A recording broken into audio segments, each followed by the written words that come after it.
empezamos. Que nada, que estaba dando las gracias por la invitación, a ti especialmente, Pablo, y bueno, y gracias a la gente que viene a escuchar esto, ¿no? Y que es muy interesante hablar con esto porque últimamente está muy reducido, bueno, hace tiempo se está viendo, ¿no? Pero hace tiempo que estaba muy reducido al ámbito científico, ¿no? Y echábamos de menos gente que viniese de las humanidades o de disciplinas que tengan cierta intersección, ¿no? Con lo nuestro. Realmente la expresión crecimiento sostenible es un oxímoron, ¿no? No existe en la naturaleza ningún ejemplo de algo que crezca infinitamente, infinitamente, infinitamente hasta el más allá. Y sobre todo si tiene que ver con organismos vivos, de momento que se sepa tampoco. Hay un líquen muy grande en Canadá que tiene 14 kilómetros, bueno, ciento y pico kilómetros si tomamos parte de lo que está fuera de algunos anillos de diámetro, ¿no? Pero realmente el crecimiento sostenible y eterno no existe. Por lo tanto, la economía en un planeta que es lógicamente finito, tampoco. Y esto del decrecimiento, pues que últimamente está dando mucha literatura, se habla mucho de ello, incluso, bueno, pues hay documentales, hay artículos de opinión, hay tribunas, hay gente que habla muy bien, gente que habla muy mal, hay gente incluso que lo llama teoría del decrecimiento o los seguidores del decrecimiento y estas cosas, pero realmente el decrecimiento es un diagnóstico, no es una ideología, ni tiene nada que ver con nada político, ni nada, simplemente es un diagnóstico de contracción del metabolismo económico de una sociedad, ¿no? Bueno, allá vamos. Lo he establecido así, en 4 partes. Uno va sobre la nueva economía, crecimiento verde, digital e inclusivo, que es un poco la última propuesta que ha hecho el presidente del gobierno cuando salíamos de la pandemia. La nueva economía será verde, la nueva economía será digital y la nueva economía será, pues bueno, integradora, etcétera, ¿no? La última parte nos parece maravillosa a todo el mundo pero la primera también, pero lo de crecimiento verde y digital, bueno, ya veremos a ver hasta qué punto es posible todo esto, ¿no? Partimos de la base de que nosotros vivimos o hemos nacido y además tenemos referencias desde hace ya unas cuantas décadas de que nuestro mundo es un mundo que se desarrolla en una sociedad termoindustrial, una sociedad tecnológica e industrial que está basada en la máquina de calor, es decir, normalmente funciona con energías no renovables, pero vivimos en una sociedad termoindustrial. Entonces ahora lo que vamos a hacer es ir disminuyendo en la parte termo, el prefijo termo, y que queremos seguir siendo industriales, pero con energía verde. ¿Hasta qué punto va a ser posible esto? Pues realmente no va a ser posible. O sea, no podemos hacer una sociedad termoindustrial o tecnológica industrial tal cual nosotros la hemos conocido solo con las energías renovables. Esto no es ni estar a favor ni en contra de las energías renovables. Son unos datos que os voy a dar y vosotros ya podréis tomar las decisiones o pensar o elucubrar o asimilarlo de la manera que queráis, ¿no? Esto ha creado en los últimos años varios negacionismos. No hablo del negacionismo climático, que no lo vamos a tocar, aunque todavía es increíble que lo haya, pero bueno, todavía hay alguno, ¿no? Aunque ya en el último paper publicado en el año 2021 sobre el consenso científico, se escogieron aquellos autores, varios veintitantos autores que han publicado en los últimos 10 años sobre calentamiento global y cambio climático, de tal forma que, bueno, a ver cuál era el consenso científico que había sobre si el cambio climático era de origen antropogénico o no, que esa es un poco la variable que variaba, ¿no? En el año 2017 la relación era 97-3, en 2018 99-1, y hoy ya con estos datos que os doy es del 100%. Pero el negacionismo al que yo me refiero, al que me voy a referir, es el negacionismo de hacer esta posible transición verde, o del Green New Deal, que se ha llamado la nueva economía verde, digital, etcétera, en relación a la demanda de todo tipo de dispositivos electrónicos que son geología pura. Es decir, nosotros ahora mismo, un ordenador, por ejemplo, de hace 30 años utilizaba unos 40 elementos de la tabla periódica, ¿no? Y un dispositivo, como pueda ser un móvil actual, utiliza prácticamente todos, ¿no? Desde oro, plata, platino, hasta tierras raras, y algunos de ellos pues que son muy escasos en el planeta, ¿no?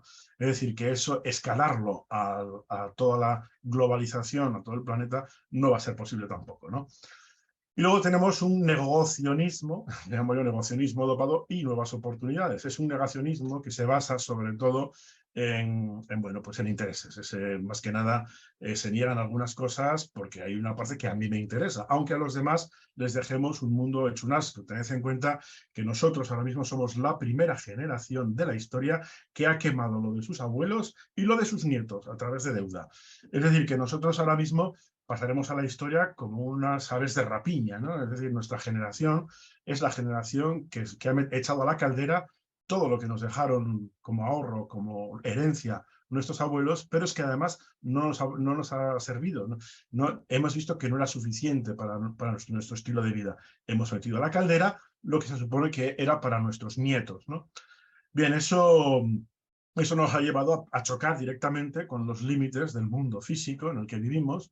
Desde el punto de vista de un geólogo, lo vais a ver, yo lo voy a intentar comunicar como un geólogo que además yo me suelo definir como geólogo de letras, porque me gusta mucho meterme en el juntar la perspectiva histórica muy prehistórica, incluso de eones, de millones de años, con la historia reciente. Historia llamamos a los últimos 5.000 años, es decir, aquello que desde que tenemos escritura, en las primeras tablillas que se encontraron en Oriente Medio, ¿no? Y desde hace 5.000 años que aparece la escritura hasta hoy, hablamos de historia. Antes de eso es prehistoria, y ya mucho, mucho antes de la prehistoria, antes de hace 300.000 años, cuando se diseñaron nuestros cuerpos, hablamos pues de la historia geológica. Y bueno, pues todo el desconocimiento de haber querido controlar un medio, el medio geológico, el medio físico, que apenas conocemos, pero que menos aún podemos controlar, pues nos ha llevado a cambiar nuestros ritmos de vida, ya veremos, con disrupciones que afectan a nuestra salud, a nuestro entorno y que, bueno, pues nos van a requerir una cierta adaptación. Para hablar de decrecimiento, lo primero es conocer la relación que hay entre el crecimiento de la economía, en este caso nuestro medidor favorito es el PIB, GDP en inglés, y aquí tenéis una relación que hizo esta autora, Gail Turner, en 2015, que va desde el año 1969 hasta el año 2013. Y entonces aquí lo que tenemos es el del consumo de energía en miles de millones de toneladas europeas, de toneladas equivalentes de petróleo en relación al PIB mundial, poniendo como unidad el dólar del año 2010. Y como veis, hay una linealidad clarísima, ¿no? Es decir, si aumenta el PIB, aumenta el consumo de energía. Si disminuye el PIB, disminuye el consumo de energía. Bueno, todo esto ha dado pie a que muchas veces se hable de que podremos seguir creciendo el PIB sin consumo de energía, un fenómeno que se llama desmaterialización de la energía o desacoplamiento de la energía, que vamos a ver tiene truco, lo vamos a ver más tarde. Para hacernos una idea de cuánta energía consumimos, aquí tenemos desde el año 1800 hasta el año pasado, 2021, todo el consumo de energía del mundo. Y aquí lo tenemos por partes. Por ejemplo, la biomasa tradicional, aquí esto en marrón que veis aquí, es la biomasa. Aquí quemamos madera, quemamos estiércol de las vacas, hacíamos bueno, pues todo tipo de quemar y quemar, pero sí que muchas de las cosas que hacíamos tenían que ver con energías renovables, como eran el que dábamos a alimentar a las mulas, o a los burros, o a los bueyes. Estos producían estiércol que volvía a la tierra y volvía otra vez a formar parte del crecimiento de madera que luego quemábamos. Es decir, todo prácticamente hasta aquí, hasta donde no hay ninguna franja de otro color que no sea la marrón, esto es energía en una relación circular, es economía circular. Básicamente hasta que no empieza la revolución industrial en 1850, la relación era circular. Es decir, aquí también están los esclavos, aquí también está el aceite de ballena, que casi no lo cargamos, pero hasta que apareció una cosa llamada negra, que era el carbón, ¿no? Es decir, que toda esta franja de aquí, que incluye a los esclavos, que incluye a los molinos de agua, pues que pasa el río, mueve el molino, se tritura el maíz, ese agua se evapora, vuelve a la atmósfera y tal, todo es circular, esa relación es circular. Pero fijaros que a partir del año 1850, un poco antes ya y bastante antes también, si hablamos, por ejemplo, de lo que utilizaban los griegos o los romanos, había ya pues la utilización de algo que era no renovable, es decir, energías llamadas no renovables, de productos que había producido la Tierra en épocas anteriores que no eran posible renovar, ¿no?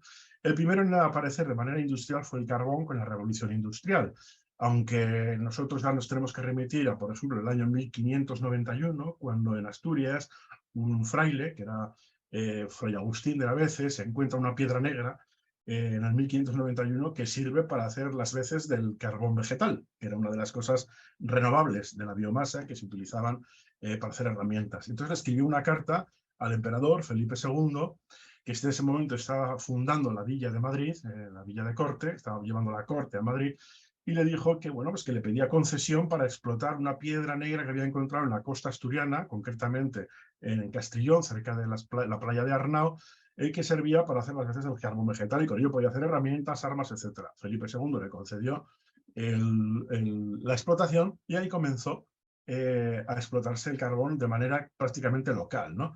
No fue hasta que explotó la revolución industrial en Inglaterra y en Centro Europa, a partir de la segunda mitad o principios del siglo XIX, cuando, bueno, pues los intelectuales asturianos, entre ellos jovellanos, vieron que la utilización de esta piedra a escala industrial había supuesto un desarrollo económico fortísimo en Inglaterra y en otros países de Centro Europa. Por lo tanto, bueno, se invitó a una comisión entre la que estaba un ingeniero de minas que se llamaba Arnald, era de Lieja, de Bélgica, y apareció por Asturias. Entonces vio que aquella roca era la misma, por la formación geológica que había al sur de Inglaterra y en la parte central de Europa. Es decir, es lo mismo cuando todo estaba junto, ¿no? Simplemente se separó luego con la geología y millones de años después aparecen en otra zona. De hecho, la península ibérica en ese momento estaba en el hemisferio sur, cuando se estaba formando, y en su viaje subió hasta las latitudes en las que está ahora.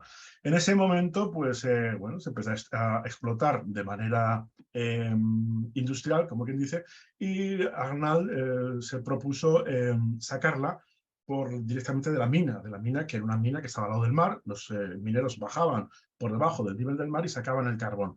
Este carbón, como ya empezó a exportarse, tipo globalización, lo que se hizo fue hacer un pequeño puerto, pero como es una zona muy batida, no estaba bien, se les hundían los barcos, con lo cual pues ideó el propio ingeniero un pequeño tren de unos 4 o 5 kilómetros que iba por la playa de Salinas hasta el puerto de Avilés, que es más somero, porque es una ría. Entonces, bueno, pues ahí nació el primer ferrocarril que funcionaba precisamente con carbón, español. Ojo, es el primero español en la península ibérica, porque el primero español es el ferrocarril de La Habana, de Cuba, el del azúcar, el azucarero de Cuba.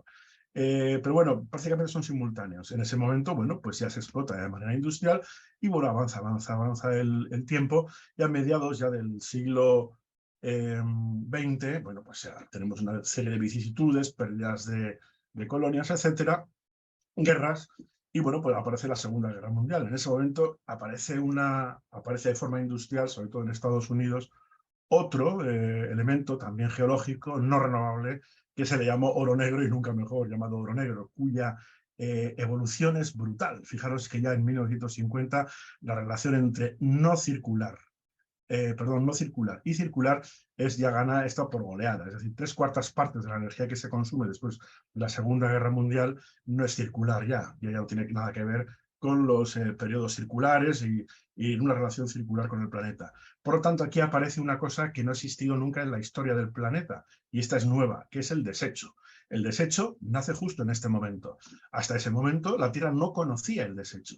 El desecho era una cosa pues, que no existía, simplemente porque el introducir material no renovable lo que provoca es que se produzca un desecho y entonces va a un sumidero. Y nuestros basureros favoritos ya sabéis cuáles son: la atmósfera y la hidrosfera. Lo que pasa es que en los últimos tiempos, como vamos a ver luego, se han apuntado nuestros cuerpos. Nosotros ahora somos portadores de desechos, entre ellos el más grave, el microplástico, aparte de los problemas con algún tipo bueno, pues de compuestos químicos que utilizamos como fertilizantes, pesticidas y tal, ¿no? Después del petróleo vino el gas natural, después se desarrolló un poquito la nuclear, un 4% y a la baja, o sea que tampoco vamos a dedicarle mucho. Y ya bueno, pues vino los modernos biofuels y las renovables actuales, que son las tecnologías de captación renovable. En este caso hablamos de sobre todo solar y fotovoltaica, ¿no? Pero si os fijáis, bueno, pues tal y como ha sido la evolución, ahora ya estamos prácticamente en 90-10, 10 circular, 90 no circular, realmente es 86-14, pero estas nuevas tecnologías de captación de energías renovables no han venido a sustituir a nadie, es decir, no se sustituye porque se ha seguido creciendo. Somos tan yonkis de la energía que lo que hemos hecho, ha sido sumarlas al mix energético. Y esto es así. Bien, esto ha llevado a que, por ejemplo, en el caso de los esclavos, se supone que, como hemos visto aquí, si hubiésemos sustituido con renovables parte de los fósiles y parte de tal, una de las primeras cosas poéticas sería sustituir la esclavitud, es decir, quitar la esclavitud y poder meter energías renovables. Y sin embargo, hemos sido incapaces de hacerlo, ¿no? Es decir, de hecho, además, hoy tenemos más esclavos que nunca, como veremos. Vamos a ver cuál es la energía para entenderlo, cuál es la energía que consumimos y vamos a echar mano de una propuesta muy pedagógica de Antonio Turell. Nosotros en la Tierra consumimos aproximadamente unos 619 exajulios. Esto viene a ser más o menos la energía que manda el Sol todos los años, partido por 10.000, todos los días o cada segundo, ¿no? Esto equivale a una potencia media de unos 20 teravatios, ¿no?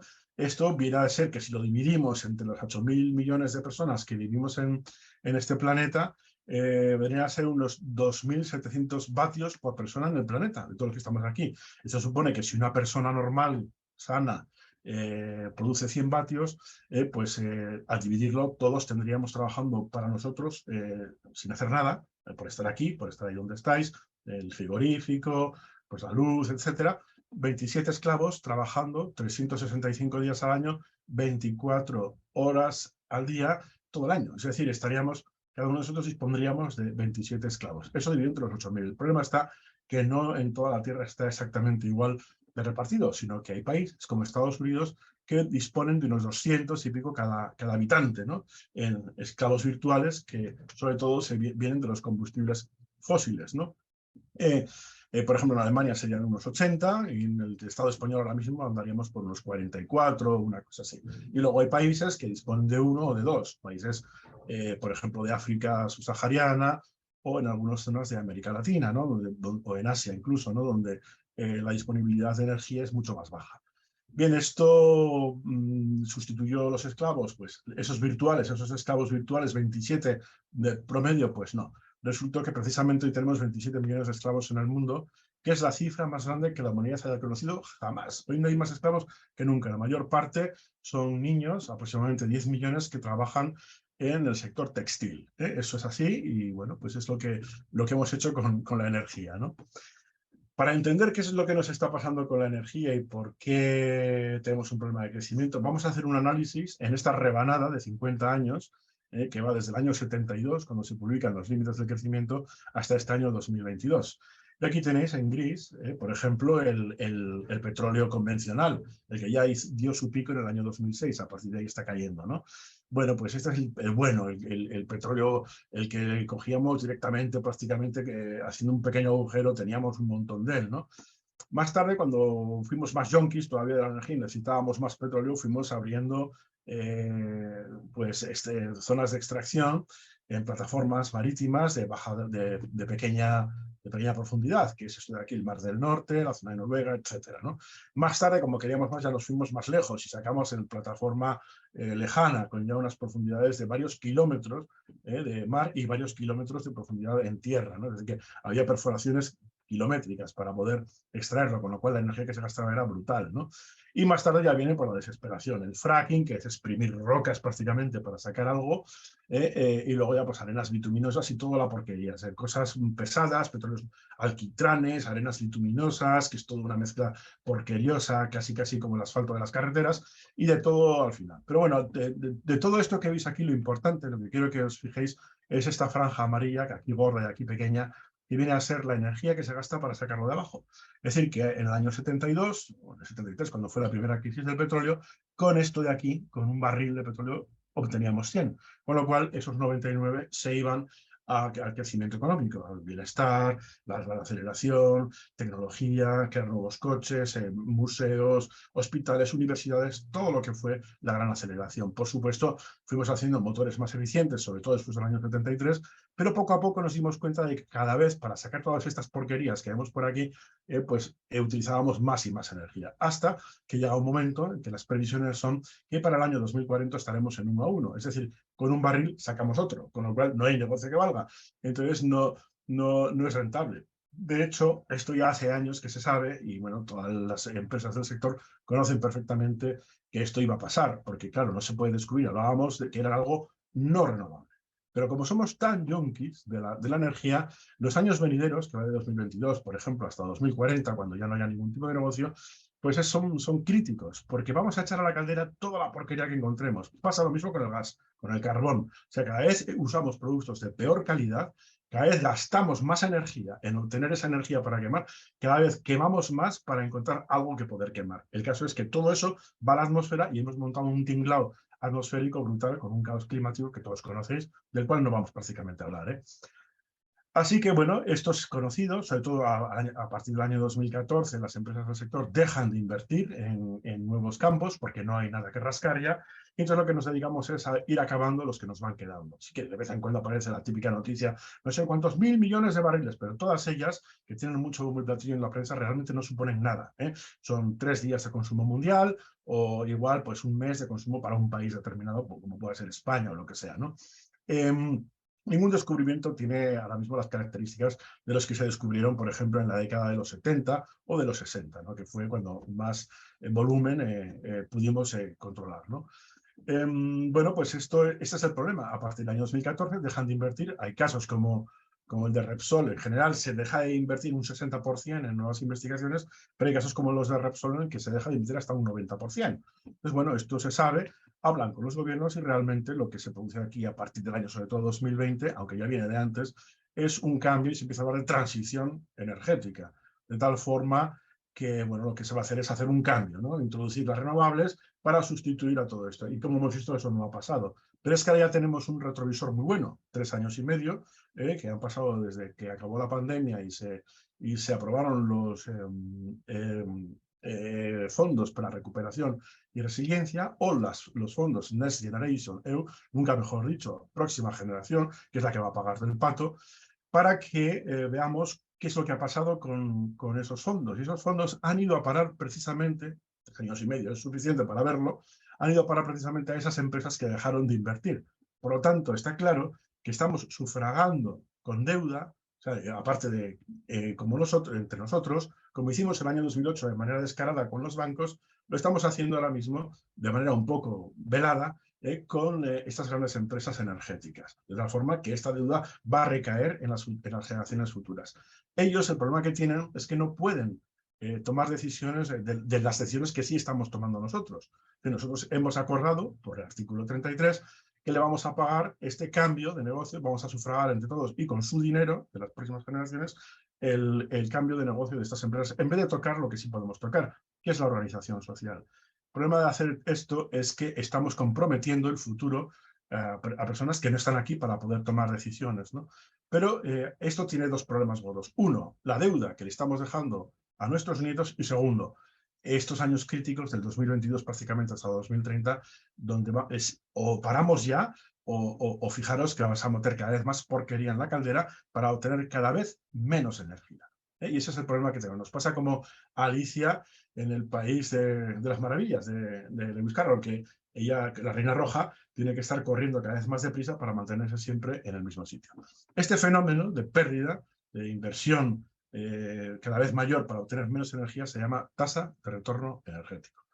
Tasa de retorno energético que está estudiada por muchos autores, es difícil de determinar, depende de qué fuente de energía, pero se llama así. Bueno, pues aproximadamente, por ejemplo, si tomamos los trabajos de Core y Fisein del año 2017, vemos que las tasas de retorno energético pegaron un aumento brutal con la entrada, sobre todo del carbón y del petróleo. El gas también la ayudó mucho. Y llegamos al máximo precisamente después de la Segunda Guerra Mundial. Y desde entonces estamos en caída libre. Hoy estamos en 2022 con una relación aproximadamente de 1 a 6, 1 a 7, una cosa así, ¿no? Es decir, que con un barril obtenemos 6, obtenemos 7, cuando pasamos aquella época buenísima de media de los combustibles fósiles, con un barril equivalente de carbón, de gas o de petróleo, obteníamos en el mundo aproximadamente unos 45 o 50, ¿no?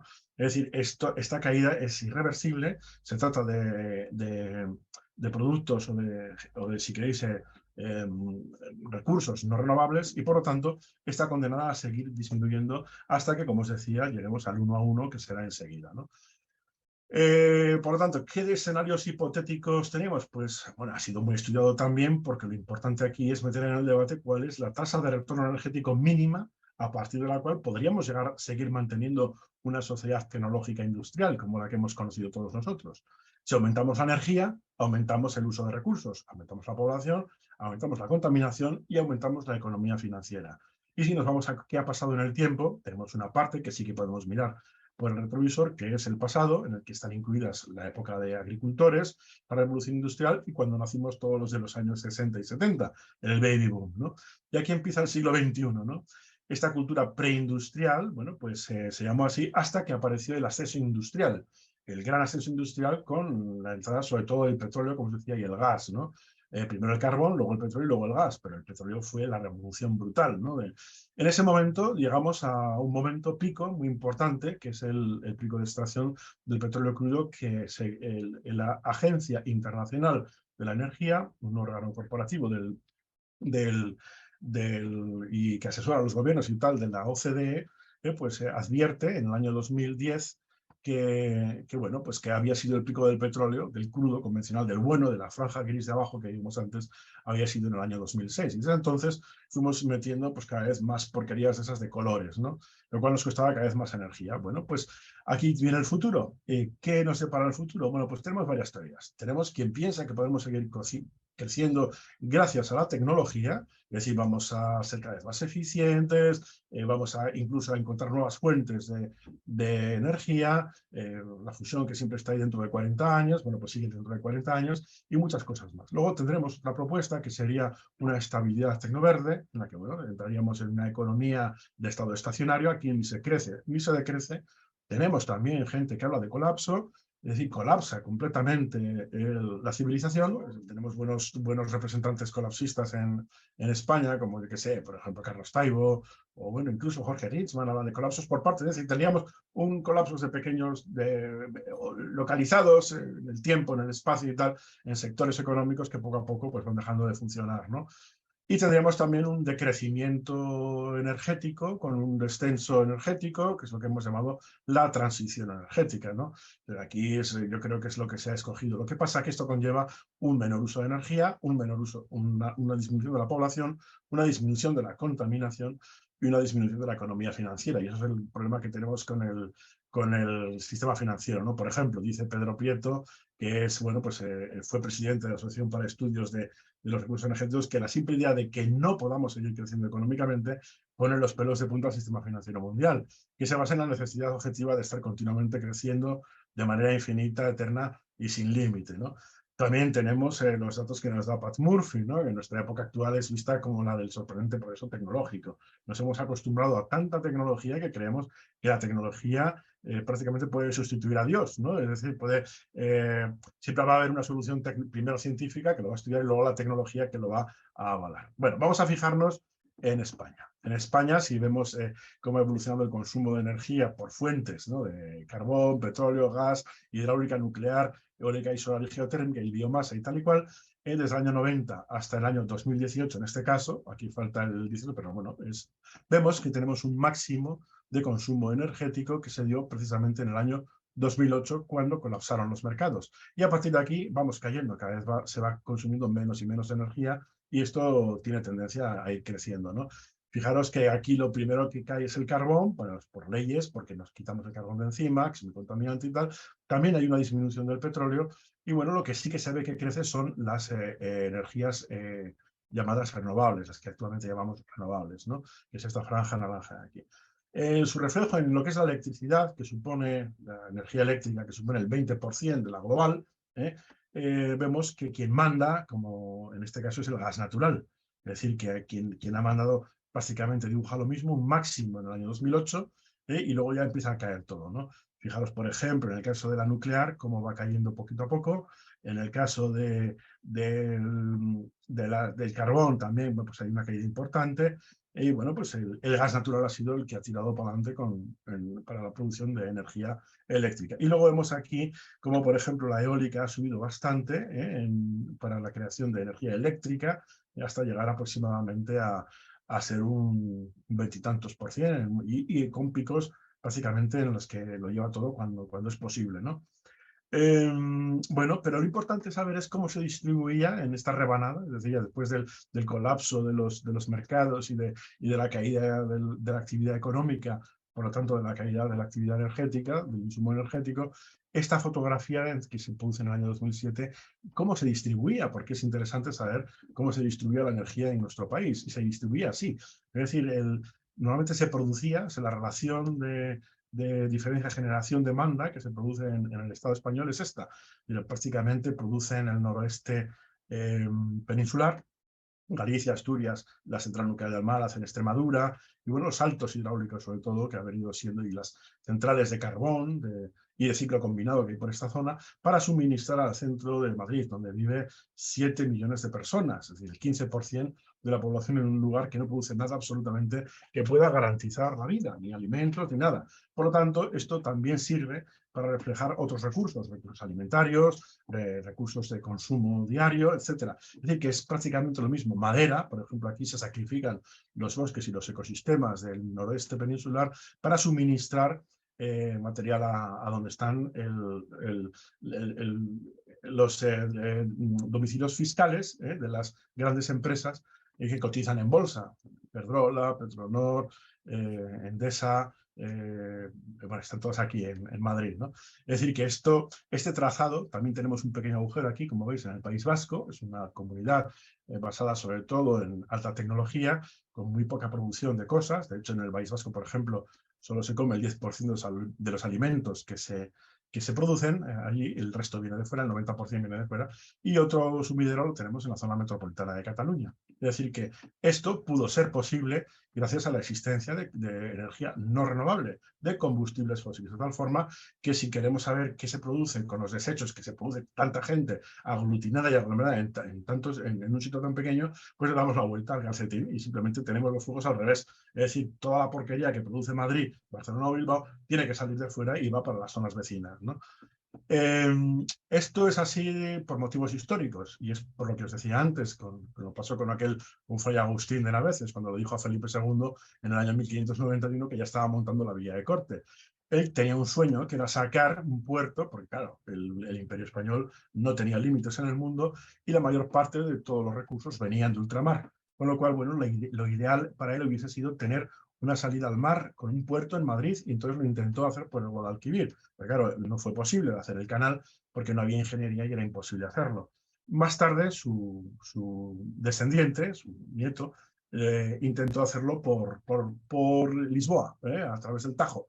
Pero bueno, en cualquier caso no se pudo. Con lo cual no fue hasta Felipe IV que, bueno, pues visto que no se podía sacar por mar, lo que hizo fue el trazado de las paradas de postas con el kilómetro cero en la Puerta del Sol. Y así se crearon las 6 nacionales que salían a los 6 puertos, es decir, las carreteras nacionales, Nacional 1 hasta Nacional 6, que es de forma radial lo que suministra hoy en día todo desde los puertos a Madrid. Lo que pasa es que al llegar al siglo XX nos quedamos sin colonias. La última que se pierde es en 1898, Cuba. Y bueno, pues España entra en una depresión total, porque sí que tiene salidas por carretera a los puertos, pero no tiene nada que venga de ellos, porque ya no tenemos colonias, ¿no? Entonces, bueno, entramos en una guerra civil, vivimos unos momentos de depresión importantes, pero apareció una cosa milagrosa, que fueron los combustibles fósiles, ¿no? Y en ese momento, bueno, pues a España se le permitió entrar en el mercado, y a partir de la segunda mitad del siglo XX, los combustibles fósiles permitieron que esta estructura pudiese seguir existiendo, ¿no? Esta estructura radial, ¿no? Bueno, aquí aparece en el año 57 un fenómeno importante, que es el SEAT 600, de tal forma que muchas familias empiezan a tener un vehículo con motor de combustión interna, y de tal forma que también se desarrolla un nuevo sector que es muy boyante y que marca la economía del Estado español, que es el turismo, ¿no? Se abren las fronteras en el año 86 y ya se nos adjudica ser la huerta de Europa, que ya eso será para otra conferencia. Y antes hablaba con Pablo sobre los nitrógenos, los fertilizantes y el ciclo del nitrógeno. Esto tiene mucho que ver también con las raíces históricas de este planteamiento, ¿no? Bueno, en este momento, fijaros, en el año 1900 vivían 3 personas en ciudades por cada 7 que vivían en el campo. Durante el siglo XX, que pasa todo esto con los combustibles fósiles, llegamos a que, por ejemplo, hasta hoy, en 20 y lo que llevamos de 21, una persona, 1,9 personas en el campo suministran alimentos para 8,9 que vivimos en ciudades, ¿no? Es decir, la tasa de urbanidad español supera el 80%. Y ahora empieza a bajar un poco, simplemente por el hecho de que faltan los combustibles fósiles. Así que, bueno, realmente, si miramos la historia, no ya digo de 5.000 años cuando tenemos algo escrito, sino los últimos 2.000 años de nuestra civilización, vemos que el consumo de energía, visto así desde muy atrás, tiene un boom aquí justo en nuestra época. Nos ha tocado nacer con el subidón y la caída de los combustibles fósiles. Y bueno, esto no es renovable, así que ya veremos a ver qué es lo que pasa. Esto ha llevado a que ese colonialismo que existía fuera de nuestras fronteras, que ahora ejercita Europa, lo hacemos ahora porque estamos, digamos, aparados por un régimen económico, militar y social, muchas veces, y tomamos al resto de los países como colonias, ¿no? Pero también lo hacemos dentro de nuestras fronteras ahora mismo, por ejemplo, con el tema de las renovables y el boom de estas nuevas burbujas de implantación renovable, de tal forma que estamos llenando todo el territorio peninsular de artilugios, de captación de energías fotovoltaica y sobre todo eólica, para suministrar a esos grandes centros que somos incapaces de volver a repartir fuera de lo que le propuso que su estabilidad estuviese garantizada gracias a los combustibles fósiles. Y me temo que no va a ser posible, ¿no? Así que al final, bueno, pues estamos quitando, muchas, por ejemplo, lo que llamamos mal llamados biocombustibles o agrocombustibles, por los que se vuelve a apostar y se les llama verde, pero bueno, da igual que le llames verde porque hemos llamado verde a la energía nuclear y al gas natural, por decisión del Parlamento Europeo, porque nosotros queremos seguir con nuestro estilo de vida, ¿no? Y esto es lo que nos ha tocado vivir. Pero realmente el crecimiento verde es posible. Bueno, hay mucha literatura al respecto. Yo os recomiendo Tanatia. Tanatia es un libro de una compañera de la Universidad de Zaragoza que se llama Alicia Valero y su padre Antonio Valero con Guiomar Calvo. Bueno, pues los límites materiales de la transición energética y realmente, bueno, pues pone sobre la mesa los datos. Ella trabaja para CIRCE, es profesora de materiales en la Universidad de Zaragoza y bueno, pues ella pues ha escrito este libro que se lee muy bien, por cierto, y que bueno, vais viendo cómo es prácticamente imposible hacer una transición que sustituya a través de minerales, ya lo veremos un poco más tarde, de minerales que van a formar parte del mundo digital, de la nueva economía verde digital, inclusiva por supuesto, con lo que hacían antes los combustibles fósiles, ¿no? Así que claro, cuando estuvimos en el Parlamento, a mí me tocó en la tramitación de la ley de transición energética y cambio climático, me tocó más la parte energética, al Julen Recondo le tocó la de cambio climático, por ejemplo, en el Parlamento de Navarra, que se presume una de las leyes más avanzadas del Estado, pero realmente a mí me parece que está muy bien para los años 80 o 90 del siglo XX. Ahora ya no nació supuestamente avanzada, pero está muy atrasada. Y bueno, pues era curioso las preguntas que yo le hacía a sus señorías, ¿no? ¿De dónde surge la convicción de la posibilidad de la transición energética? Y bueno, ahí tiene mucho que ver el peso de Angela Merkel, ¿no? La que llamó la transición energética alemana, la Energiewende, ¿no?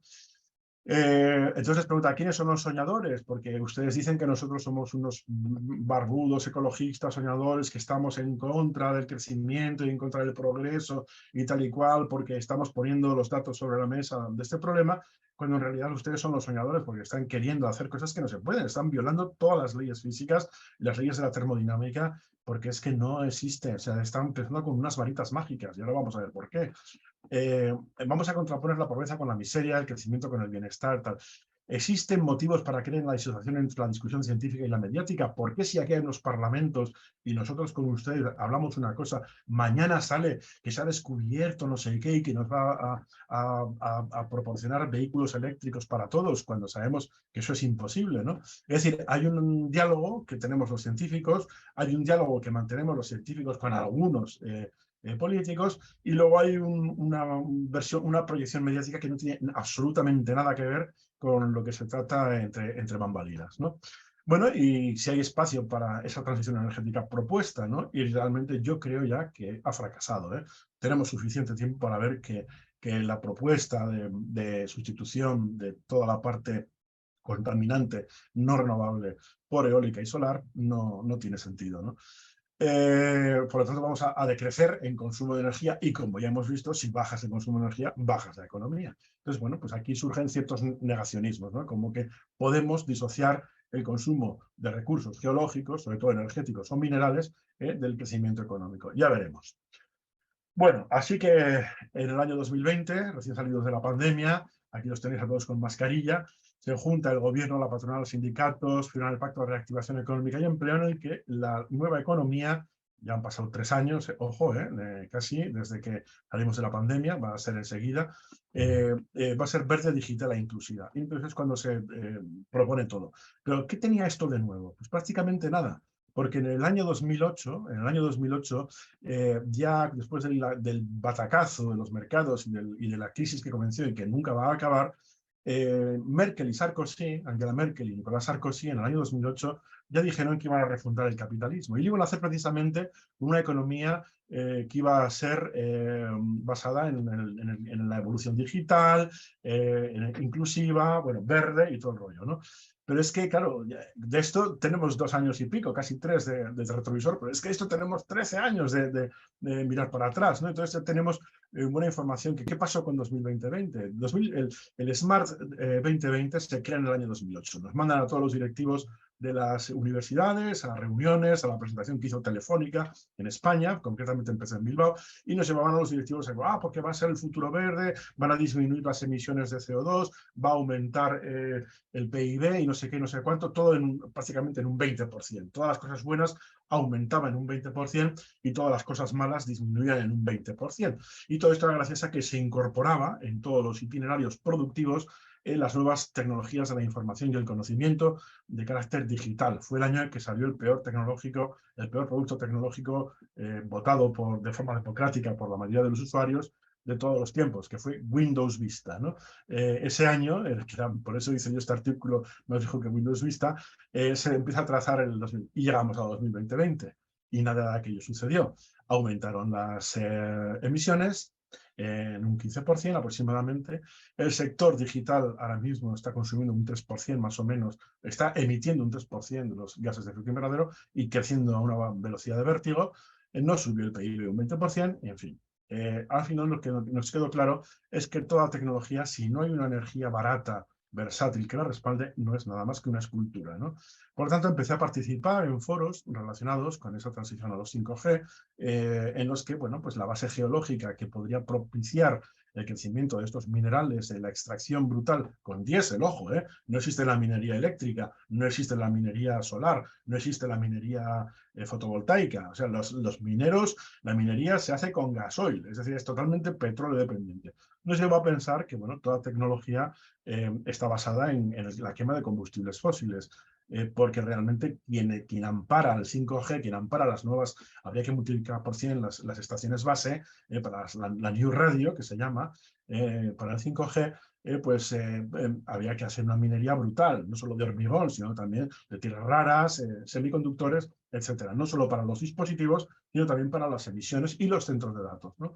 Así que nos encontramos que, por ejemplo, en el año 2019, solo Netflix, nada más, en el 2019, que todavía no se había disparado, ¿no?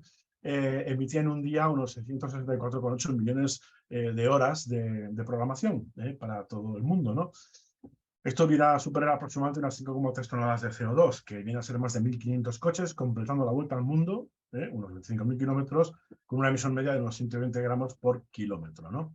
Y en el año 2021 se enviaron o recibieron unos 320.000 millones de correos electrónicos al día. El 92% eran correo basura o spam.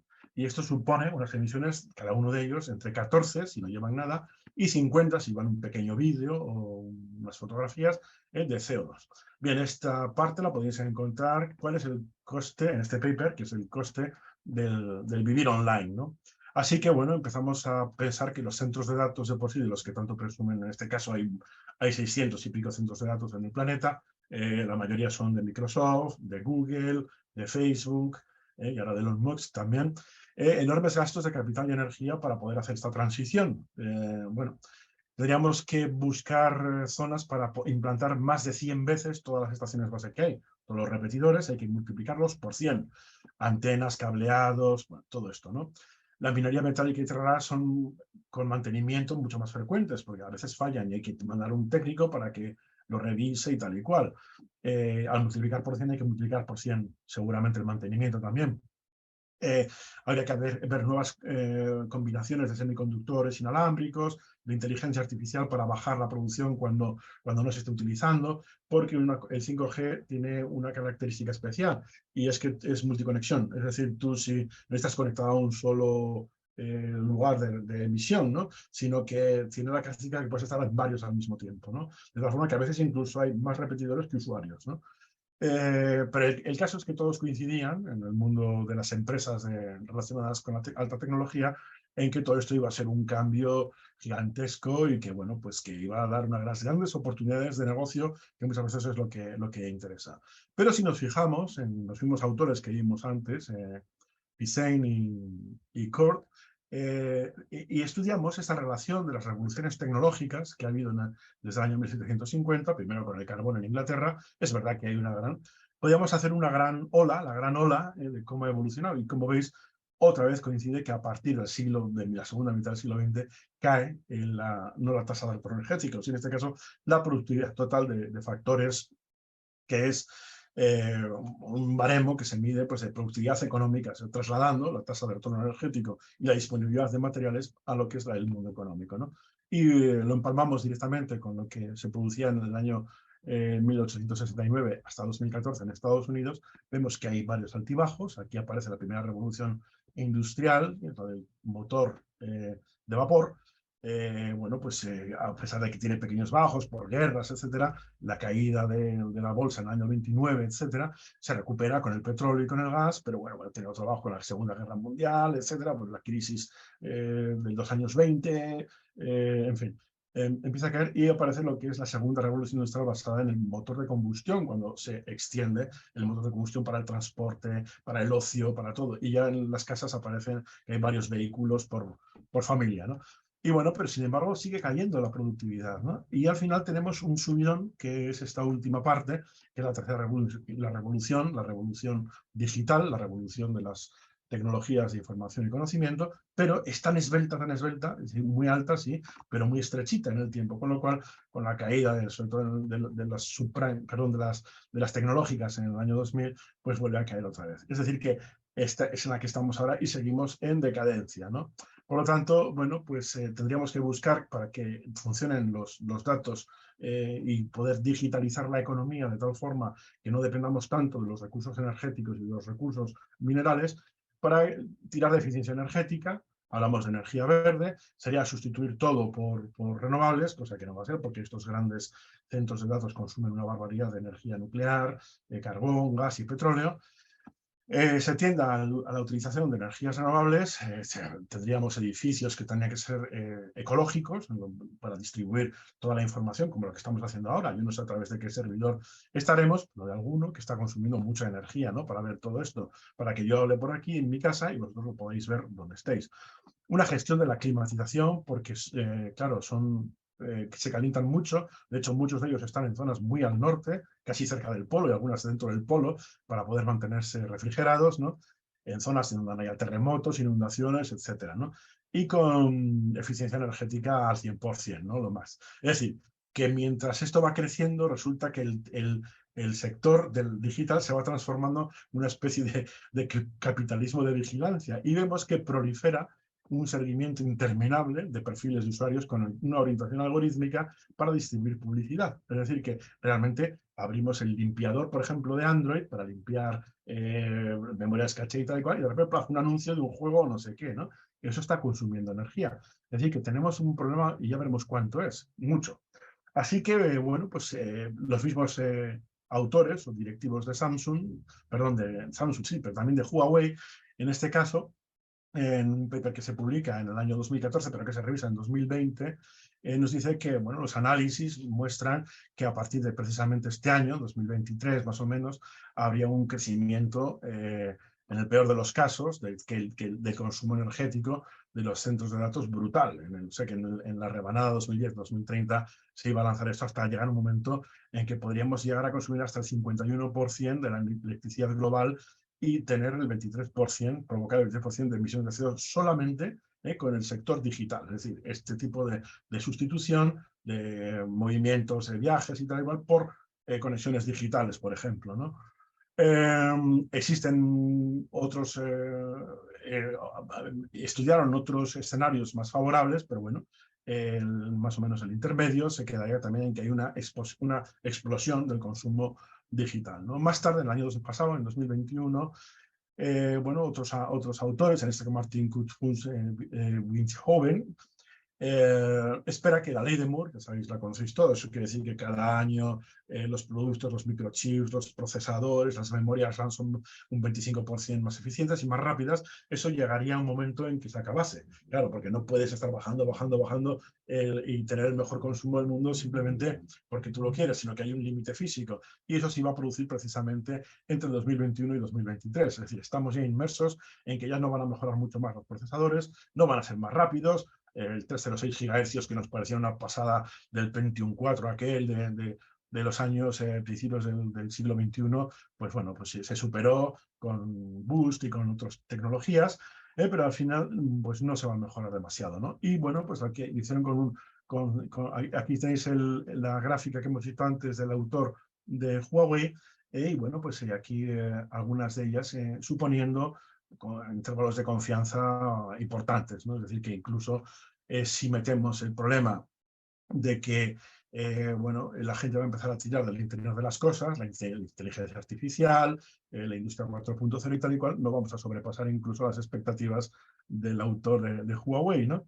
Y bueno, pues aparte de eso, bueno, una de las cosas que llegaron a proponer estos analistas es que si queríamos ser eficientes de verdad, que lo que teníamos que hacer es atacar al sector directamente y ser conscientes de que el 40% del consumo de energía de los teléfonos móviles se puede evitar simplemente con la aplicación de bloqueadores de publicidad. Es decir, que toda la publicidad que recibimos en los teléfonos móviles está consumiendo aproximadamente hasta un 40% de energía, ¿no? Esto es bastante destructivo y bueno, pues tenemos que coartar cierta libertad.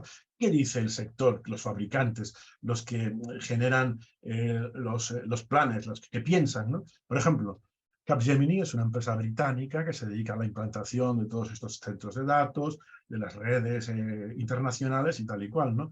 Y bueno, pues llega a la conclusión de que para el año 2030 así crecerían las redes, así crecerían las tecnologías de la información y tal, de comunicación, y bueno, y también pues los centros de datos y por supuesto disminuiría el consumo del usuario un poquito, que veis que se estrecha esta franja porque se prohíben las televisiones 8K, se prohíben una serie de cosas, con lo cual el consumo energético en esas condiciones podría llegar a ser solamente un 20,9% de toda la electricidad global, ¿no?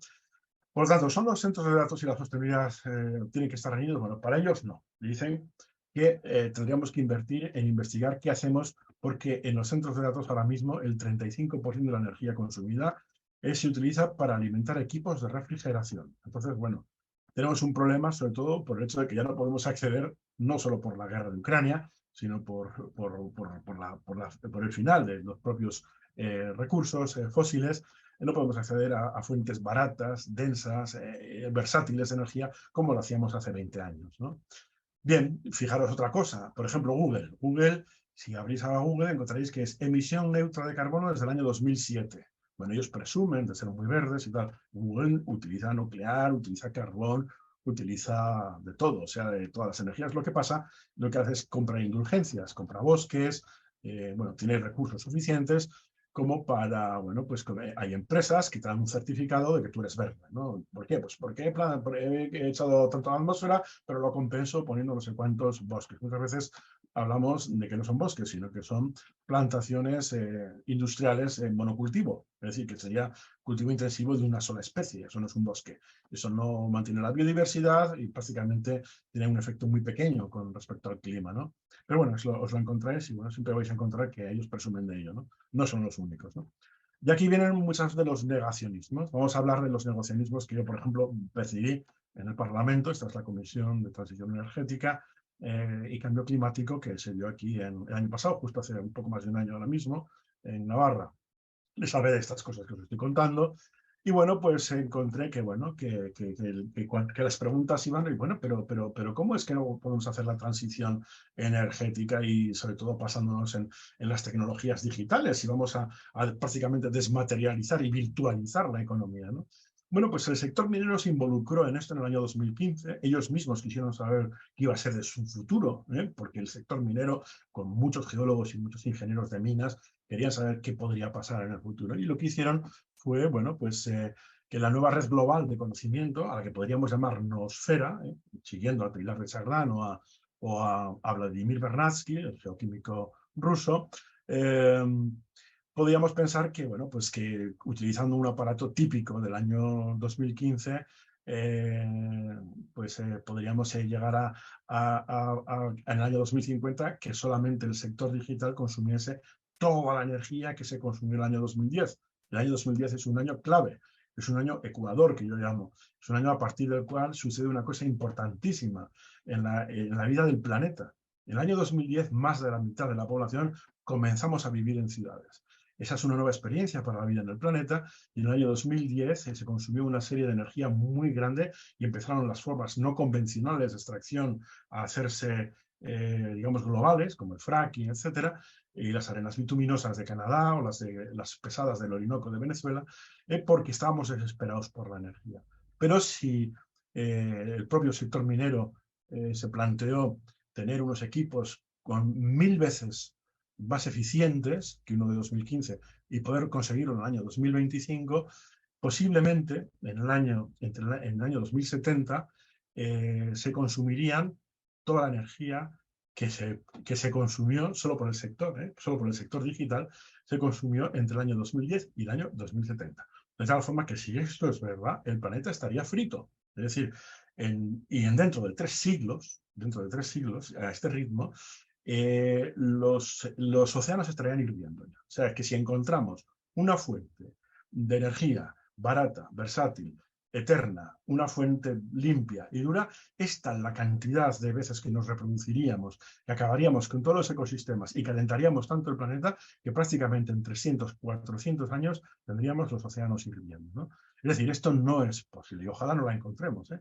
Simplemente deberíamos atacar la parte que sí que nos compete, que es la organización social, ¿no?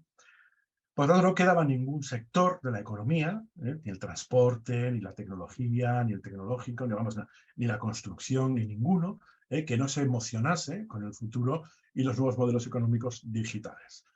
Ya en el año 2014, Xavier Zubialde, un escritor, ingeniero de energías renovables, tuvo una comparecencia en el Parlamento Vasco y presentó la soberanía energética en Euskal Herria. Es decir, esto dio lugar a un libro, que es este libro, que es una especie de las Biblias para la gente que estudia la energía, pero en todo el Estado. Es decir, esto lo he visto, lo utilizan grupos de transición, por ejemplo, en Sevilla, en Extremadura. Bueno, al mismo tiempo, desde la Comunidad Europea se nos presenta que, bueno, hay que cambiar efectivamente el tipo de economía, la forma de relacionarnos, porque todo lo que acabo de contar pues pinta un panorama bastante difícil, ¿no? Bueno, en el año 2015, sabéis, se aprueban en todo el mundo los Objetivos del Desarrollo Sostenible, o Agenda 2030, con 17 objetivos, de los cuales el 8 es un trabajo decente y crecimiento económico. Pero también se habla de decrecimiento en este punto, ¿no? Por ejemplo, en Euskadi se presenta en el año 2018 en Desi Euskadi, y bueno, pues el SC048 da pie, o digamos, es un desarrollo que evoluciona a partir del punto 8, del objetivo de desarrollo número 8, de los nuevos modelos económicos sostenibles. Y se habla de cercanía, reutilización, reciclaje, todas estas cosas, un poco para acercarse a lo que era la naturaleza antes de la irrupción de los materiales no renovables. Así que si nos hemos desviado hasta un 90% de la circularidad que existía hasta que empezaron los combustibles fósiles a irrumpir en nuestras vidas, seguir acercándonos otra vez a ello, ¿no? Aquí en Navarra, por ejemplo, se presentó en el año 2019, faltaban 2 meses para la pandemia, y se presentó, bueno, aquí estoy yo, fijaros, esto soy yo, y estaba aquí todo lleno de funcionarios, porque, bueno, pues había mucha prisa en presentarlo, el SC048, el dictamen SC048, ¿no? Pero es curioso que todavía existe en la página web del Gobierno de Navarra esta frase, porque está sacada de allí, dice: el sistema actual, con sus patrones especulativos y cortoplacistas, está empujado a un colapso.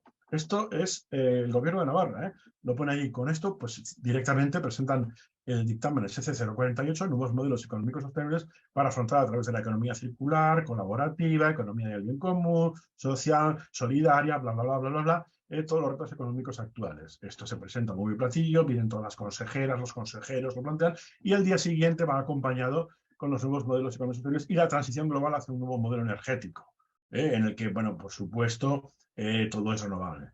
Es gracioso porque en aquella presentación, en la que estaban todos los consejeros, dándose un baño de masas y tal, y fueron los medios de comunicación invitando a todo el mundo, José Donoso, que es director general de Unión Española Fotovoltaica y presidente del Consejo Global Solar, nos presentó esto, que lo capté con el móvil, esta gráfica buenísima, porque estamos hablando del año 2019, ojo. En el año 2019 ya se iban a prácticamente duplicar, como veis aquí, toda la energía solar que habíamos consumido en nuestra historia.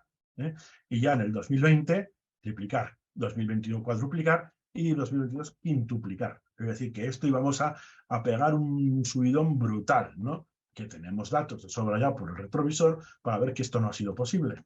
Pero la propuesta era esta, es decir, implantar fotovoltaica a diestro y siniestro, contando con que, a ver con qué vamos a hacer la minería. Ahí hay plata, platino, hay una cantidad de materiales, sobre todo silicio de una pureza brutal. Es decir, muchos de ellos son muy difíciles de conseguir y necesitan unos consumos ingentes de energía en materiales geológicos y sobre todo, bueno, en este caso silicio y tal, y sobre todo también agua, mucho agua, ¿eh? Bueno, así que bueno, para ver más o menos cómo estamos en temas de reciclaje, para articular esta economía del reciclaje y de cercanía y tal, echamos una ojeada, por ejemplo, a los combustibles fósiles y reciclamos un 3%, a la biomasa un 9%, a los metales un 24% y a los no metálicos un 15%. Total, un 12% aproximadamente de nuestra actividad económica se podría reciclar. Así que fíjate, el exceso, o sea, tenemos que hacer un 88% de esfuerzo para poder conseguirlo. Yo recuerdo que les presenté algunas ideas basadas tanto en la geología como en las renovables en el Parlamento, como por ejemplo esto que se llama Gridscale, que hay dos plantas piloto, una en Dinamarca y otra en Alemania. Esta también, bueno, la hice de forma natural, sin necesidad de ese aerogenerador que veis ahí en la isla de La Palma, porque sobre todo ha sido la colada del volcán ahora mismo, pues ya hay un grupo de comisión de geotermia, ¿no? En el que, bueno, allí tenemos un basalto que está ahora mismo a 800 grados a partir básicamente de medio metro de profundidad. A veces con los coches tenemos que tener mucho cuidado porque, claro, estás pasando por un sitio que sabes que por ahí abajo hay 90 metros de una cosa que está a 800 grados, ¿no? Entonces, bueno, pues tenías mucho cuidado y entonces a según qué horas te dejaban o no te dejaban pasar y tal, ¿no?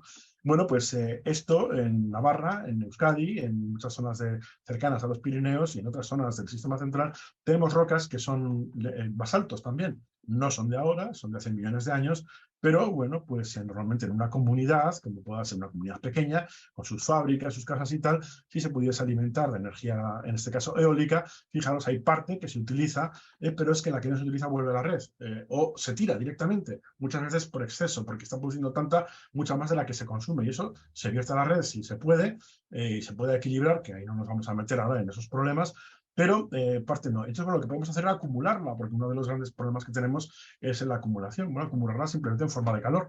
Y llevamos esta roca hasta los 800 grados, que no sufre porque es un basalto y conoce mucho más, por eso se formó precisamente a esas temperaturas. Y bueno, pues cuando deje de soplar el aire y estemos sin aire, pues tenemos aquí un almacén de energía importante simplemente metiendo agua y con una turbina convencional hervimos el agua y lo que hacemos es tener una máquina de vapor que mueve una turbina y produce electricidad para esta misma. Es decir, depende del tamaño de esto, pues tener una semana, un mes o lo que quieras, ¿no? Ahora mismo en La Palma, por ejemplo, tienen para los próximos 100 años tienen una cosa de forma natural. Bueno, se está estudiando, hay una propuesta cuando fuimos allí. Pero realmente el problema que teníamos es que ¿por qué este declive energético? ¿Por qué estos problemas con el consumo de energía? Esta actividad económica que no arranca, que va cada vez a peor, sectores que van cerrando, fábricas que presentan ERES. Y estamos en el principio. Bueno, esto viene porque desde el año 2018 hasta el año 2021 la caída de la producción de diésel es de un 15%. El diésel es la sangre de nuestro sistema. Nuestro sistema económico está basado en el diésel. La agricultura, el transporte sobre todo, la industria, todo está basado en el diésel. Y los petróleos, estos porqueriosos de colores que veíamos antes, son muy malos para hacer diésel. Entonces, claro, el bueno era el que teníamos antes. Y entonces las refinerías mundiales, prácticamente todas, se habían acostumbrado a un cierto tipo de petróleo con una densidad y unas características físicas y químicas que le servían para hacer diésel, pero ya no es el caso. Así que ahora lo que hacemos es combinar unos con otros, uno que viene de Cuba y lo mezclamos con uno que viene de Venezuela, otro que viene de Estados Unidos lo mezclamos con otro de Canadá, y allí, pues igual en Bilbao, pues los fundimos con parte de lo que nos vende Rusia, que viene por Turquía o baja por no sé dónde, o los propios Estados Unidos nos lo venden como ya el producto medio refinado que viene de Rusia, a lo zorro. Bueno, pues todo eso hacemos un mix, pero claro, todo eso lleva un gasto energético brutal, pero es que nosotros al final lo que queremos es energía, pero si estamos gastando tanta energía para obtener energía, nos encontramos en esta situación. La tasa de retorno energético ha entrado en un declive irreversible y no tiene sustitución ahora mismo, ¿no? Así que veis, esto es lo que ha pasado, por ejemplo, en España. Como os decía, al principio del siglo XX, 3 personas que vivían en el campo, en la ciudad, perdón, eran mantenidas por 7 que vivían en el campo. Y ahora andamos por un poco más de 8 a 2, ¿no? Y esto sucedió sobre todo en los grandes centros, como fueron sobre todo Madrid y Barcelona, pero Madrid fue la que más población aglutinó, y ahí nació lo que es la España vaciada. Y además nosotros tenemos un problema añadido, que se llama puertas giratorias. El sistema energético está totalmente corrompido en España. Es verdad que en Alemania hay cierta corrupción y tal, pero no es estos niveles. Nosotros tenemos a todos los partidos políticos en connivencia con las empresas del sector energético. Eran del Estado, se privatizaron y poco a poco fueron entrando de todos los partidos políticos. No falta ni uno, bueno, sí, faltan los nuevos partidos políticos, pero realmente, o sea, todos los de la vieja cuerda, como son el PSOE, el PP, el PNV y los partidos burgueses catalanes, pues tienen todos en sus consejos de administración a estas grandes entelequias. Os recuerdo, por ejemplo, que cuando estábamos confinados en el año 2020, entraron en Enagas José Montilla, expresidente de la Generalitat, y entró Pepiño Blanco, que fue ministro de Transportes con Zapatero. Los dos saben muchísimo de energía. Y ya recientemente ha entrado Fátima Báñez en Iberdrola y Antonio Carmona, también del PSOE, en Iberdrola. Es decir, es cada vez más. Es un agujero sin fondo de gente, pues bueno, pues que vive en esta condición. Nosotros este problema lo tenemos en el sector energético. Y así, pues muy difícil, aparte de todo lo que he contado, tenemos este problema añadido, ¿no? Vamos a hablar sobre el crecimiento verde. Entonces, bueno, visto el problema que tenemos, bueno, si os fijáis, hemos visto que el consumo de energía va paralelo al crecimiento del PIB. Por lo tanto, el consumo de energía va paralelo a las emisiones de gases de efecto invernadero. Y aquí tenéis que es verdad que si al principio, en los años 60, hay una relación entre el consumo de energía y los gases de efecto invernadero, sí que nos volvemos un poquito más eficientes, pero claro, todo tiene un límite. Pero la propuesta de la Comunidad Europea, para la Unión Europea, era la siguiente. El PIB podía seguir creciendo, aquí tenemos el año 2017, y bueno, pues podíamos ir bajando más en el CO2. Esta observación es real. Es decir, hemos disminuido el consumo de energía y por lo tanto de emisiones de CO2 mientras aumentaba el Producto Interior Bruto, el GDP, la economía, ¿no? Esto es la base del capitalismo verde, del crecimiento verde. Por lo tanto, si llegamos al futuro, presentamos una cosa tan ideal como esta. Es decir, que a partir del año 2022, más o menos, la caída en las emisiones de CO2 iba a ser brutal y el crecimiento de la economía iba a ser prácticamente lineal. Si vamos a poder crecer al 3-4%, cuando siguen quitándonos los recursos energéticos. Hemos visto ahora mismo que lo tenemos muy crudo, ¿no? El comisario, excomisario de energía de la Comunidad Europea, que era Cañete, dijo que tras arduas investigaciones les presentamos la herramienta definitiva de la lucha contra el cambio climático, que es la varita mágica, ¿no? Vamos a crecer y no vamos a consumir recursos. La verdad que era un momento estupendo ahora para ponerlo en práctica. Ahora que estamos deseando que nos venga petróleo, gas o lo que sea de cualquier parte, estaría muy bien ponerlo en práctica, pero bueno, vemos que no lo podemos. Pero claro, esta escuela llega hasta nuestros días y hasta nuestros parlamentos. Y aquí tenemos al Miquel Irujo, que es el director general de Acción Exterior, hoy es consejero de Industria e Innovación del Gobierno de Navarra, y dice que el Pacto Verde, o Green Deal, pues, iba a provocar, entre otras cosas, que el crecimiento económico podría estar disociado del uso de recursos. Esto es maravilloso, porque, fijaros, o sea, qué mejor oportunidad ahora para ponerlo a funcionar, ¿no? Es decir, a ver cómo lo hacemos. Pero ahí va la OTAN, y la OTAN saca un informe diciendo que, por ejemplo, la cuestión fotovoltaica ninguna pieza se renueva. Ella de por sí sola no se renueva, sino que tiene que ser a base de combustibles fósiles. que en general se debe cuestionar el beneficio de seguir gastando combustibles fósiles para hacer una expansión de sistemas fotovoltaicos, que igual había que tocar la parte social, la OTAN, no ningún loco de esos soñadores que decíamos al principio. Hay que evaluar todo esto porque además la propia Agencia Europea del Medio Ambiente te decía que hay una pérdida de capital natural brutal si te pones a hacerlo todo y que realmente no se puede demostrar que podamos despegar el crecimiento económico del consumo de recursos. Y la energía circular, el poscrecimiento, el decrecimiento, que son alternativas a concepciones dominantes del crecimiento económico que ofrecen cosas buenas. Y es verdad que no porque mucho que crezca el PIB vamos a ser más felices. Pero bueno, tampoco es el tema de hoy. Pero así es. Así que bueno, lo que se trata es de hacer una recopilación de todo esto. Y ya se hizo un metaanálisis en un paper que se publica donde se utilizan 835 artículos seleccionados para ver si es verdad que se puede desacoplar el crecimiento económico del consumo de recursos y se llega a la conclusión de que no, que tampoco. Entonces, ¿qué había hecho la Comunidad Europea entonces? Que había disminuido el consumo energético y por tanto de emisiones de CO2 y había crecido el PIB. Pues vamos a verlo aquí. Esta figura que presentó la Agencia Internacional de la Energía, que como os dije es un órgano corporativo de la OCDE y que asesora a los gobiernos en materia energética, apareció allá por el año 2012, creo, 2012, y hace una recopilación desde el año 71 hasta el año 2012 en cómo crece el PIB, GDP en inglés, en relación a la quema de combustibles, es decir, el consumo de energía. Si os fijáis, en Estados Unidos, aquí en verde, hay un crecimiento, cuanto más crece la economía, más crece el consumo de energía y viceversa. Y ahí, bueno, una pequeña caída aquí en el año 73 con el problema de la crisis primera crisis del petróleo y luego aquí tenemos el batacazo de los mercados del año 2008, que se ve muy bien en Europa también, ¿no? Como veis, aquí pasa una cosa a partir de entonces, que aunque es muy poquitos años, y es que crece el PIB y disminuye el consumo de energía y, por tanto, de emisiones. Y en la Comunidad Europea también. Esto dio pie precisamente a pensar que esto podría ser posible. Pero, ¿dónde está el truco? Pues el truco está aquí, en una línea roja que se llama China. ¿Qué hicimos? Hicimos que mandamos, como era barato el diésel, toda la fabricación y todo a China. Es decir, todo aquello que no nos gustaba y que era sucio, se lo indicamos a los chinos y a los indios. Con lo cual ellos sí aumentaban muchísimo el consumo de energía y en cierto modo el PIB, pero nosotros mucho más. Es decir, que eso se llama externalizar procesos industriales. ¿Qué conseguimos con esto? Endeudarnos hasta las patas y aumentar ir en contra de uno de los objetivos del desarrollo sostenible al que tenemos la meta en 2030 de la Agenda 2030, ojo, que es luchar contra la desigualdad. Pues es lo que hemos hecho, cargarnos la clase media, la poca que no está cargada, que ha pasado a ser pobre, está endeudada, y es así, es decir, la transición del 2008 a 2000, que con el rescate de los bancos, simplemente fue un trasvase de recursos desde las capas más humildes hacia 4 empresas en el Estado que pueden marcar pecho, salir y, bueno, pues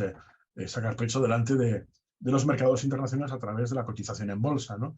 Y de hecho, por ejemplo, el año pasado, 4 personas en España tenían tanta riqueza como los 15 millones de personas que están por debajo del nivel de la pobreza, ¿no? Que serían tanta población como Madrid y Cataluña juntas. Esas 4 personas son Amancio Ortega, su hija Marta, Roig, presidente de Mercadona, y yo. Entre los 4 tenemos tanto dinero como esos 15 millones de personas que suponen el 30% de la población española. Esta ida de que lo que hemos visto ha sido un crecimiento importante en los multimillonarios, es acorde con una bolsa cada vez mayor de exclusión. ¿Qué pinta aquí esta tectónica de placas? Es decir, claro, es que somos el único planeta del sistema solar que tiene esto, que sepamos. Así se formó todos los combustibles, este regalo a coste cero, ¿no?, que nos dieron los combustibles fósiles. Esa energía solar que se fosilizó, que la tectónica de placas se enterró, que la calentó y la devolvió a coste cero. Y entonces, nada, hace unos 150 años, un bicho muy listo, en las 2 patas, se la encontró prácticamente gratis y nos la hemos ventilado y ahora está la atmósfera toda ella, ¿no? Bueno, vamos a ver. Dicen la Agencia Internacional de Energía Claro, la dependencia de los precios de la energía es fundamental para la transición. Así que si aumenta mucho el diésel, difícil tenemos la extracción de minerales, ¿no? Porque son escasos, porque no existe todavía la minería eléctrica. Hay unos prototipos en Australia, en algún sitio automatizadas incluso, pero es que es una mina de las pocas que hay, ¿no? Por ejemplo, vistos 3 ejemplos para hacer claves para hacer la transición energética de electrificación digital y bueno, pues verde, ¿no? Pues el cobre. El cobre, pues necesitaríamos esta línea roja a partir del año 2025 y lo que tenemos o lo que disponemos de reservas en el planeta es esto. El litio, pues el litio para las baterías, de los vehículos, de los dispositivos móviles, etcétera. De momento no tenemos ningún sustituto. Sí que es verdad que se están mirando otras tecnologías, pero de momento sigue siendo el litio la ideal, ¿no? Pues tenemos estas demandas con esta oferta o esto es lo que tenemos. Y el cobalto para las baterías, para, bueno, pues algunos de los dispositivos electrónicos, que tendríamos esta demanda y esto de aquí. Esto es de la Agencia Internacional de Energía, el órgano de la OCDE, que asesora a los gobiernos en materia energética y de transición energética. Por lo tanto, yo no entiendo por qué en las comisiones, como a las que yo voy en los parlamentos, no se leen estas cosas, porque esto no me lo estoy inventando, esto es cosa de ellos, ¿no? Así que, por ejemplo, si vemos el Smart 2020, claro, el gran culpable de todo esto siempre era el transporte, ¿no? Es decir, decíamos, las TIC también harían el milagro de ir sustituyendo poco a poco al transporte, de tal forma que no nos moveríamos en trenes y en aviones, porque haríamos reuniones virtuales como estas que han fallado ya 4 veces, ¿no? Como la videoconferencia y la telepresencia. Esto es del año 2008, es decir, que no es nada nuevo que vino con la pandemia, a pesar de que nuestros abuelos y nuestros muchos seres queridos tuvieron que vernos a través de cámaras porque se implantó por el tema del contagio, ¿no? En el informe STAR en el 2020, esta es la que se presentó en Navarra, y bueno, pues nos hablaban de, bueno, pues de crecer a un ritmo muchas veces que era increíble, de grande, ¿no? Bueno, pues que llegaría un momento en que la infraestructura podía consumir hasta el 10% de la energía, bla, bla, bla, bla, bla. Todo esto lo presentó Telefónica. Pero vamos a ver, por ejemplo, qué pasaría, como hemos visto con el litio, con el cobalto y con el cobre, con otros minerales. Por ejemplo, el mismo litio, habría que abrir unas 360 minas de litio, níquel, cobalto y grafito solo para fabricar coches, solo para la movilidad eléctrica, ¿eh? Y la individual, no la de minería. Porque no sirve una o un camión minero, un bulldozer de estos con una batería de litio porque pesaría más que el camión, ¿no? Es imposible, ¿no? Entonces, pues lo que produce una mina de litio normal habría que multiplicarlo por todas estas veces para poder hacer esa transición. Por ejemplo, en el caso del cobalto, todas estas veces, ¿no? En lo que es una mina normal de las que hay ahora, ¿no? En el caso incluso del níquel, bueno, pues habría que multiplicarlo por todas estas veces. Y que tenemos muy difícil de aquí a 2035 hacer la transición. Nos encontramos que el servicio geológico finlandés, que es muy bueno, nos presenta, pues bueno, cómo ha ido evolucionando, por ejemplo, en el caso del cobre, ¿no? Pues el cobre, pues ya prácticamente ha llegado a su pico, esta sería la demanda del futuro, y bueno, pues estos son los productos por países, ¿no? Entonces, está en caída y entonces por eso está creciendo también el cobre en cuanto a precio, ¿no? Está aumentando el precio del cobre. Fijaros, en algunas de las minas, el cobre es el cuadradito rojo, ¿eh? Cuando allá en los años 1800 y pico, la cantidad de roca que había que triturar para sacar cobre. Como veis, con el tiempo va subiendo y cada vez ahora tenemos que triturar montañas para sacar lo mismo. Es decir, esto lleva, con el uranio igual, con los diamantes exactamente igual, son recursos no renovables. Con los recursos no renovables, pues es lo que pasa, que cada vez tienes que triturar más montañas para obtener la misma que obtenías hace 100 años o hace 30 años de la misma mena, ¿no? Y es porque, claro, la concentración cada vez va siendo menor. Esto es como cuando vas a coger, da igual que sea petróleo, que cobre, que lo que sea, vas a coger manzanas y empiezas por las buenas, las que están abajo, coges las guays, ¿no? Y cuando te das cuenta ya tienes la cesta llena o las vas consumiendo y de repente miras y dices, uy, ahí las siguientes están feas, están muy arriba, están en la copa, tienen gusano, son pequeñas. Bueno, pues esto pues exactamente igual con los renovables. Si vemos la concentración en mena, por ejemplo, del cobre, y la energía que hay que gastar para extraerla, vemos que, por ejemplo, con un 2% consumimos muy poca energía, con un 3% menos energía, pero hay un punto que es el 0,5% más o menos, a partir del cual esto se dispara. Es decir, que las actuales concentraciones de cobre necesitan ingentes cantidades para triturar esas montañas y luego refinar lo que extraemos. Esto, claro, conlleva unos aumentos brutales. Fijaros, hablamos del año 2020, los precios, en este caso del litio, como se han multiplicado por 15 ahora mismo, ¿no? Hasta mayo de 2022. Por lo tanto, hay unas limitaciones, que son las limitaciones del mundo físico. ¿Puedo? ¿No puedo? A ver, ¿qué voy a hacer? Vale. Los desarrolladores de las economías digitales, o de la supuesta economía verde y digital, son muy conscientes de todos esos problemas que os cuento, ¿no? Y reconocen abiertamente que siguen muy preocupados por las euforias de las grandes empresas de dar saltos virtuales a clic de ratón. Porque, claro, realmente en una Excel, en una tabla Excel, tú puedes pegar un salto del gramo a la tonelada, así, pum, le doy clic y ya está. No sé qué gramos, pues hago tantas toneladas, ¿no? ¿Para qué? Para poner, en vez de 10, 10.000 torres de 5G, ¿no? Bueno, pues todo esto también servía para el vatio, para el gigavatio. Es decir, para pasar de un vatio a un gigavatio, pues lo haces en una página Excel. O lo haces de un byte a un terabyte, ahora ya los discos duros de 2 terabytes, 4 terabytes, 8 terabytes, ¿no? Entonces vas yo no soy tonto y te los compras allí, ¿no?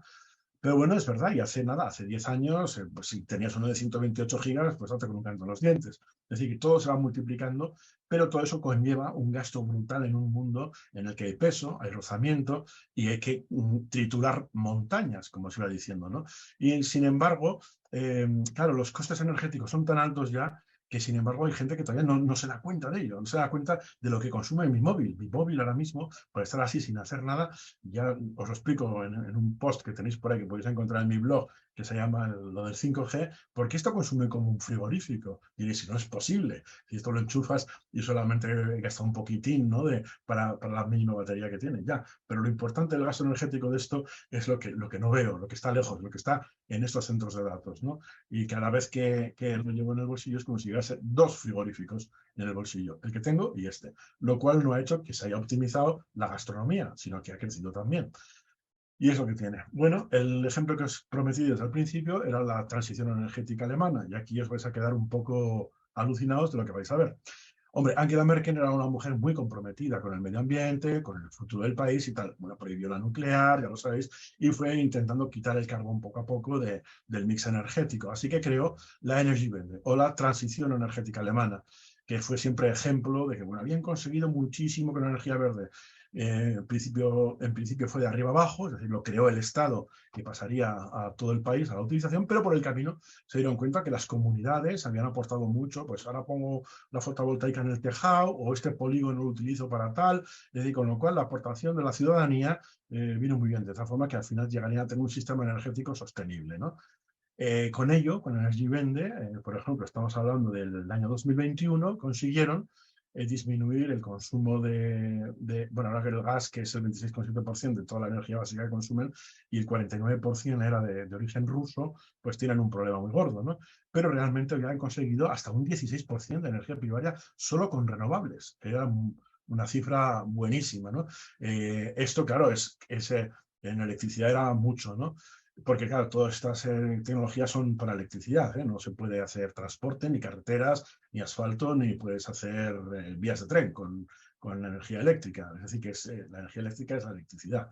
Bien, con esto consiguieron que parte fuese eólica y de toda ella consiguieron hasta un 3,5% de la energía primaria que fuese eólica en el año 2021. ¿Cómo lo consiguieron? Pues lo consiguieron así. Cada uno de estos puntos blancos que veis en el mapa de Alemania es un polígono eólico. Con eso consiguieron este 3,5% del que tanto se presumía. Esto es la realidad de las energías renovables. Es más, se han visto tan terriblemente, ya desde antes de la guerra, cuando fueron las inundaciones del centro de Alemania, que están terriblemente afectados por el problema de la crisis energética, porque esto es el estómago de Europa, es el gran metabolismo energético y de productor, pues que han tenido que incluso sacrificar algunos de los parques eólicos, polígonos eólicos, para construir minas de carbón. Había unas propuestas populares brutales, la gente encadenada a los molinos y tal igual, porque bueno, pues han tenido que retirar algunos de ellos, porque debajo había un carbón que lo han considerado más valioso porque son yonkis. ¿Y esto por qué pasa? Pasa porque hay una cosa que se llama densidad energética. Imaginaos que tomemos la eólica como la unidad, ¿no? Densidad energética. Bueno, pues el gas tendría 1100 veces menos densidad, es decir, o más densidad energética, si queréis. Por lo tanto, por ejemplo, dos dos centrales de gas, por ejemplo, de ciclo combinado, como las que hay en la Ribera de Navarra, tendrían que ocupar en forma eólica, si funcionasen al 100% y no hubiese intermitente, no fuese intermitente, 2.200 veces su espacio. Es decir, que tendríamos, para compensar lo que hacen estas dos fábricas que están en la Ribera de Navarra, necesitaremos casi la tercera parte de la superficie navarra llena de molinos para poder hacerlo, suponiendo que funcionasen al 100%. Normalmente suele ser al 30%, con lo cual esto tenemos que multiplicarlo por 6.600. Prácticamente abarcaríamos todo. Con el petróleo pasa que serían unas 1.000, habría que multiplicar por 1.000, con el carbón 550, con la solar 6,5 y con la biomasa 0,6. No tendríamos territorio para compensarlo solamente con madera. Claro, eso es de Albert Berman, un geólogo norteamericano, que hizo el trabajo, pero pues eso simplemente por el hecho de que la densidad energética es la que es. Necesitamos muchísimo más espacio para desplegar las energías renovables que lo que nos procuraban estas fábricas, ¿no? Uy, aquí está esta otra vez. Bueno, pero sí que hay autores que han tenido la osadía, si queréis, de decir que podríamos llegar de repente aquí justo ahora, pegar el salto y tener toda la economía electrificada al 100%. O sea, todo lo que consumimos ahora, todo lo fósil, pegar el salto de golpe. Es decir, que esta es la historia del consumo de Estados Unidos, esta es la historia de Alemania en gris, esta es la historia china en azul, es decir, de todo el uso de renovables. De repente podríamos pegar un salto cualitativo brutal. Este autor es Jacobson, fue invitado además aquí al Navarra Arena por el gobierno de Navarra a dar una charla que la gente que estuvo ahí me dijo que fue vergonzoso. Él, bueno, pues presumió de que en su casa, una casa importante, él es rico, es profesor de una universidad importante, tenía 4 baterías Tesla y con las 4 baterías Tesla y un montón de artilugios fotovoltaicos y eólicos era autosuficiente. Y alguien le preguntó en un momento dado si eso era extrapolable a 8.000 millones de personas en el planeta, y claro, se quedó callado. De todas formas, Mark Jackson tuvo un problema muy gordo con la Academia de Ciencias norteamericana, porque le pusieron una querella. Todos estos autores, muchos de ellos, son de su propia universidad, porque decían que había utilizado herramientas de modelado no válidas, contenía errores de modelado, se volvió inverosímil y supuestos respaldos de forma inadecuada y tal. Es decir, que todos estos autores, de los 24, contando a Jacobson, el gobierno de Navarra había tenido la oportunidad de traer a 24, pero de los 24 trajo a Jacobson, que es el que al final ha tenido que pagar las costas de los juicios que le pusieron, pues claro, eso realmente había manipulado demasiado descaradamente esto. Pero esto, como le gusta mucho a las empresas, pues le toman como referencia y nadie se puede meter con Jacobson, ¿no? Yo mismo hice un artículo, un informe que lo tienen todos los grupos políticos en el gobierno de Navarra y en el Parlamento, pues hablando de que la minería del futuro tendría que ser de una manera determinada, con una historia de cómo había sido hasta ahora y cómo iba a ser en el futuro para Navarra, aplicada, pero vale para cualquier parte del Estado español y que además está gratis, lo podéis bajar. Ponéis informe de minería Navarra, a Antonio Arechavala y ya os baja el PDF, lo tenéis gratis. Vale para cualquier parte del mundo y repasa todos los problemas que tenemos. Uno de ellos, que el crecimiento económico disociado del consumo de recursos y materias primas es imposible, y una serie de cosas más, como por ejemplo que la sociedad puede mejorar de forma sostenible su bienestar sin necesidad de aumentos en el PIB. Y que bajo el prisma de los objetivos para el desarrollo sostenible podría ser indicativo de bienestar, que suba el PIB, pero puede que no lo sea. Bajo la lupa del SCC contradicho podría ser precisamente una medida de cómo nos estamos cargando los ecosistemas, porque hemos entrado en una dinámica en que ahora mismo tenemos que superar una dinámica económica que si no crece no funciona y si crece destruye las bases naturales que la hacen posible. Es decir, que es la paradoja de nuestro tiempo. Vivimos un tiempo absolutamente transformador y bueno, y a mí me parece maravilloso que nos haya tocado vivir esto, ¿no? Es todo un reto, ¿no? Así que claro, el crecimiento es el santo y seña de todos los partidos políticos, izquierda, derecha, arriba y abajo. Todos hablan de crecimiento económico, el fin de la pobreza, el fin del paro y tal, ¿no? Imaginaros, incluso se daban tasas de crecimiento del 12%, del 10%, pero aunque lo diésemos del 3% o del 2,7%, si queréis, que ya es lo que a Rajoy se le permitió, no es que vamos a crecer solo al 2,7 y tal. Bueno, pues tenía que ser crecer. Bueno, en ese caso, en unos 100 años habría que multiplicar todo por 16.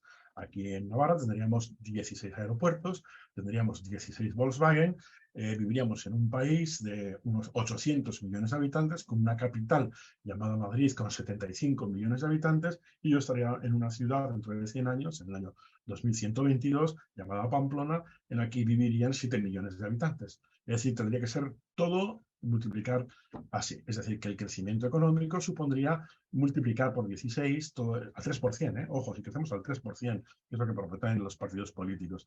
Los trenes, los aeropuertos, los coches, las carreteras, todo hay que multiplicarlo por 16, ¿no? Los residuos que hay que recoger, los plásticos, todo, ¿no? Así va, los móviles, todo, había que multiplicarlo todo por 16. O sea, que yo creo que es que el crecimiento económico infinito no solo es absurdo, es que es imposible, ¿no? Bueno, esto nos lleva también a considerar algo que está incidiendo en nuestras vidas, porque nuestro cuerpo, que se diseñó hace unos 300.000 años como Homo sapiens, bueno, depende sobre todo de ciclos naturales que nosotros hemos violado en los últimos 60 años con los combustibles fósiles, precisamente. Ahora os cuento por qué.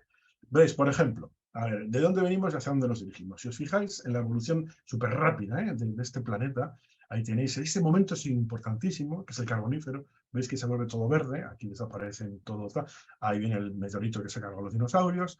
Bueno, pues aquí tenéis otra vez lo mismo. Fijaros en este momento verde, que es el Carbonífero, cuando hay una explosión de biodiversidad, de biota, que podemos ver la capa de humus sería todo kilómetros, que es lo que queda ahora, la capa de humus que recorre la Tierra serían kilómetros, ¿no?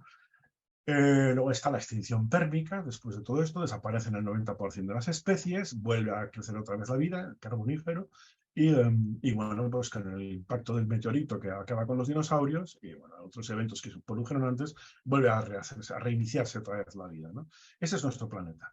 Así que vamos a buscar esos puntos ideales. Fijaros, primero se forman hace unos 4.500 millones de años por concreción de partículas que hay en el espacio, el núcleo, que es lo más pesado. Nosotros vivimos en esa parte del sistema solar donde está ahora mismo, donde se aglutina toda la parte más pesada. Somos de los planetas térreos, ¿no? Aquí está el níquel, sobre todo sílice, hierro, níquel y algo de sílice. Ya según nos vamos alejando del núcleo, tenemos el manto, que es más suave, hay materiales más ligeros, ahí está el sílice y otros. Ya después la corteza, que es parte del manto que se ha enfriado por estar en la parte externa y se ha vuelto dura. Y con lo cual, bueno, como todo eso está líquido, se mueve, como hemos visto antes, y se produce tectónica de placas, que es, que sepamos, el único sitio que lo hay. Así que toda esa exuberancia de vida que hubo en el Carbonífero se fue enterrando, se fue cociendo durante muchos millones de años, de tal forma que ahora estamos consumiendo entre 1 y 2 millones de años del trabajo de la tectónica de placas cada año. Es decir, que aquello que costó unos 1 o 2 millones de años hacer en este tiempo, nosotros lo estamos mandando a la atmósfera todos los años. 2 millones de años del trabajo de la tectónica de placas los mandamos a la atmósfera todos los años. Bien, eso hasta que llega, bueno, la magnetosfera y la atmósfera. Finalmente, claro, salen cosas más sutiles, cada vez más ligeras, que son la hidrosfera, que nace el agua, más los impactos de los meteoritos y tal y cual, pues, y luego la atmósfera. Y al final, pues tenemos lo que es la bola, más o menos que conocemos. Pero hace también, bueno, luego aparece en la biosfera y hace unos 300.000 años, hace unos 4.000 millones de años, aparece la biosfera. Es decir, es muy poquito tiempo entre la formación total del planeta y las primeras bacterias, ¿no? Realmente la vida empieza muy rápido. Bueno, esto de que empieza, ¿no? Es decir, se creó la vida, ¿de dónde viene la vida? Realmente la vida viene de la vida. O sea, no hay ninguna evidencia científica de que la vida pueda venir del orgánico y nunca hemos conseguido crear vida a partir de cosas inorgánicas, ¿no? Por lo tanto, la vida es contemporánea o incluso previa a la formación de este planeta, ¿no? Lo que sí que pasa es que hace 300.000 años aparece lo que llamamos la noosfera, ¿no? Que es decir, que hay una cosa material, una cosa física, material, de la materia viva, que es capaz de acoger el pensar, ¿no? El pensar, una actividad que es el pensar, y ese es el cerebro humano, ¿no? Entonces aquí aparecería la noosfera hace unos 300.000 años con la tecnosfera. Empezamos a hacer artilugios, primero martillos y ahora centros de datos y teléfonos móviles. Y bueno, pues otros momentos así importantes son hace 5.000 años, cuando aparece la escritura, hace 12 años, cuando más de la mitad de la población comenzamos a vivir en ciudades, aparece la urbanosfera, y luego el antropoceno que estaba por poner, que aunque no existe de forma estratigráfica oficial, está en la literatura y bueno, pues hay muchos escritos del antropoceno. Y otro ecuador muy importante que se produce en el año 2020, que es que cuando en el año 2020 toda la materia viva del planeta pesa ya tanto como las cosas tecnológicas creadas por el ser humano. Principalmente el hormigón armado. En el año 1900, cuando empieza el siglo XX, solo el 3% del material que está en la superficie, en la corteza, es tecnológico. No existe el hormigón todavía, acaba de empezar, pero bueno, solo el 3%, frente al 97% de cosas que son materia viva, árboles, bacterias, nuestros cuerpos, el ganado, animales salvajes, etcétera, ¿no? Y al llegar al año 2020, esto está igualado. Es decir, ya en este momento, en el año 2020 más o menos, hay tanta materia viva como cosas creadas por el ser humano, vidrio, plástico, etcétera. Esto también tiene una repercusión importante en nuestras vidas. Aquí tenéis la biomasa, más o menos que existe, hablamos de 10 elevado a 12 teratoneladas, o sea, teratoneladas, 10 elevado a 12 toneladas, son teratoneladas, serían, bueno, con más o menos 6. Si hubiésemos metido el desecho, del que hablamos antes, esto seguramente hubiese sido en 2013, pero bueno.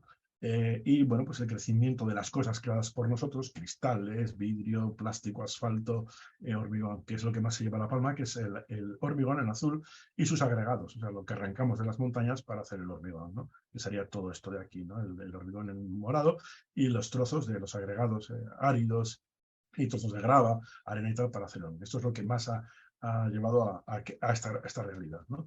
Y ahora veremos. Bueno, pues esto pasa en un planeta que, bueno, pues que ahora vive en el capitalismo. Fijaros que esta sal del Himalaya, que está tan de moda, tiene 250 millones de años, pero me caducó en el año 2019.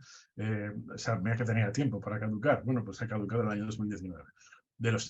Y eso se presume en los envases de esta sal del Himalaya para cocina más así gastronómica, más fina, de que tiene 250 millones de años. Esto es el capitalismo, ¿no?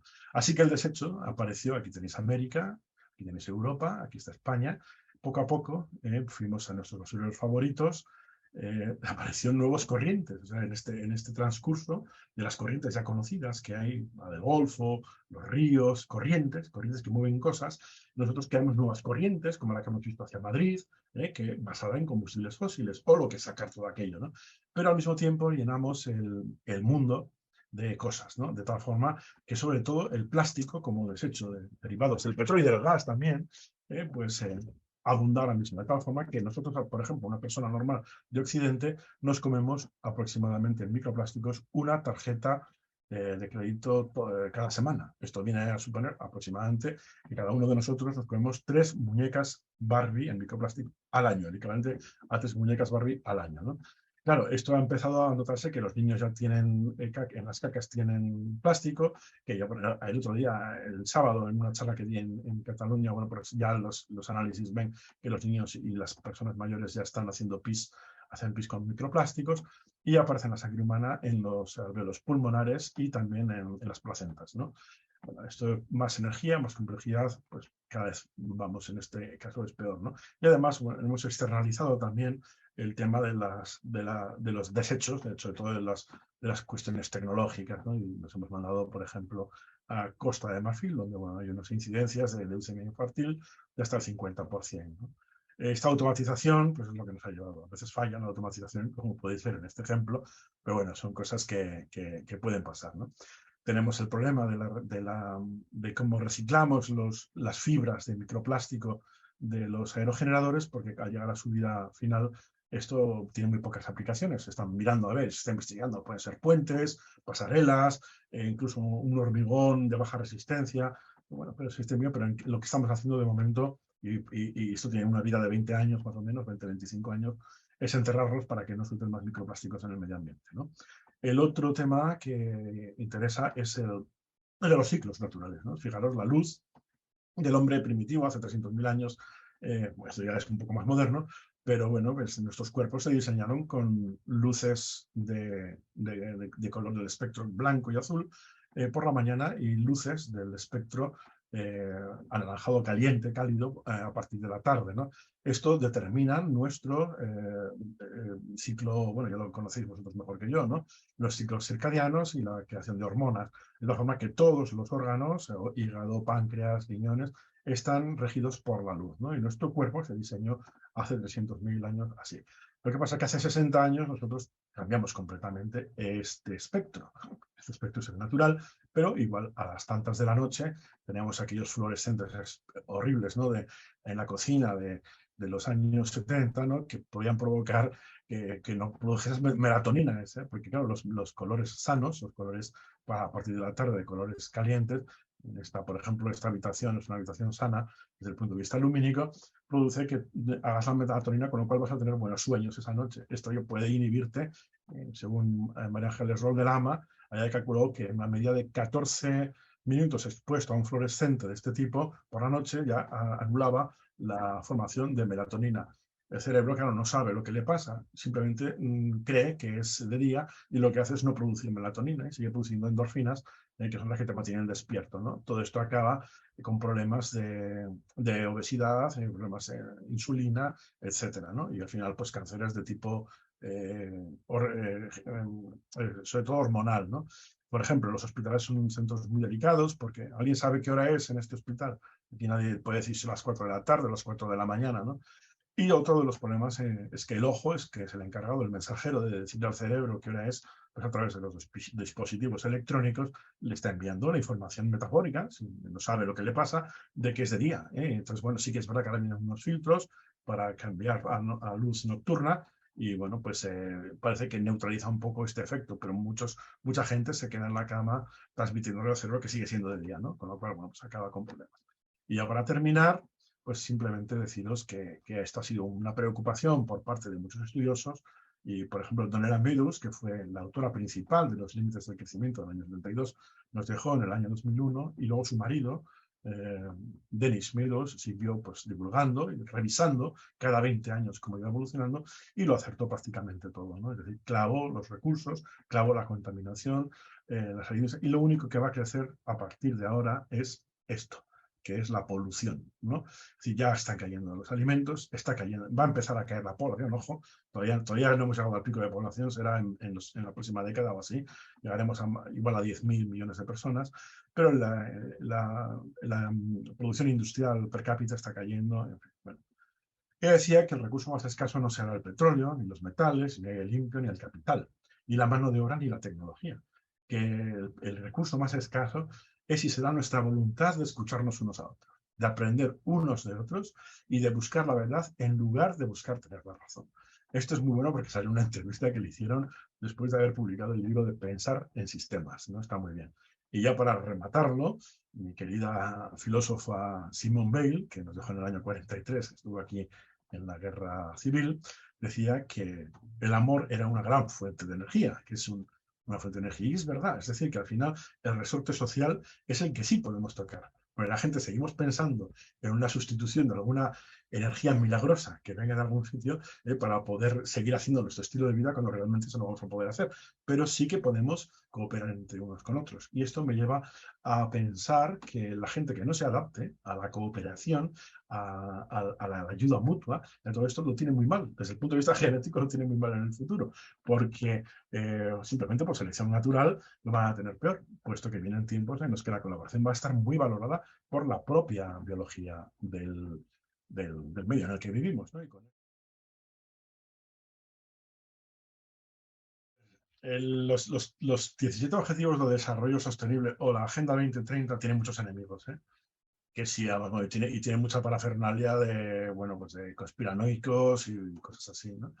Pero realmente, o sea, si te fijas en los dos primeros, solo merece respeto por los dos primeros. Fin de la pobreza y hambre cero. Esos son el 1 y el 2.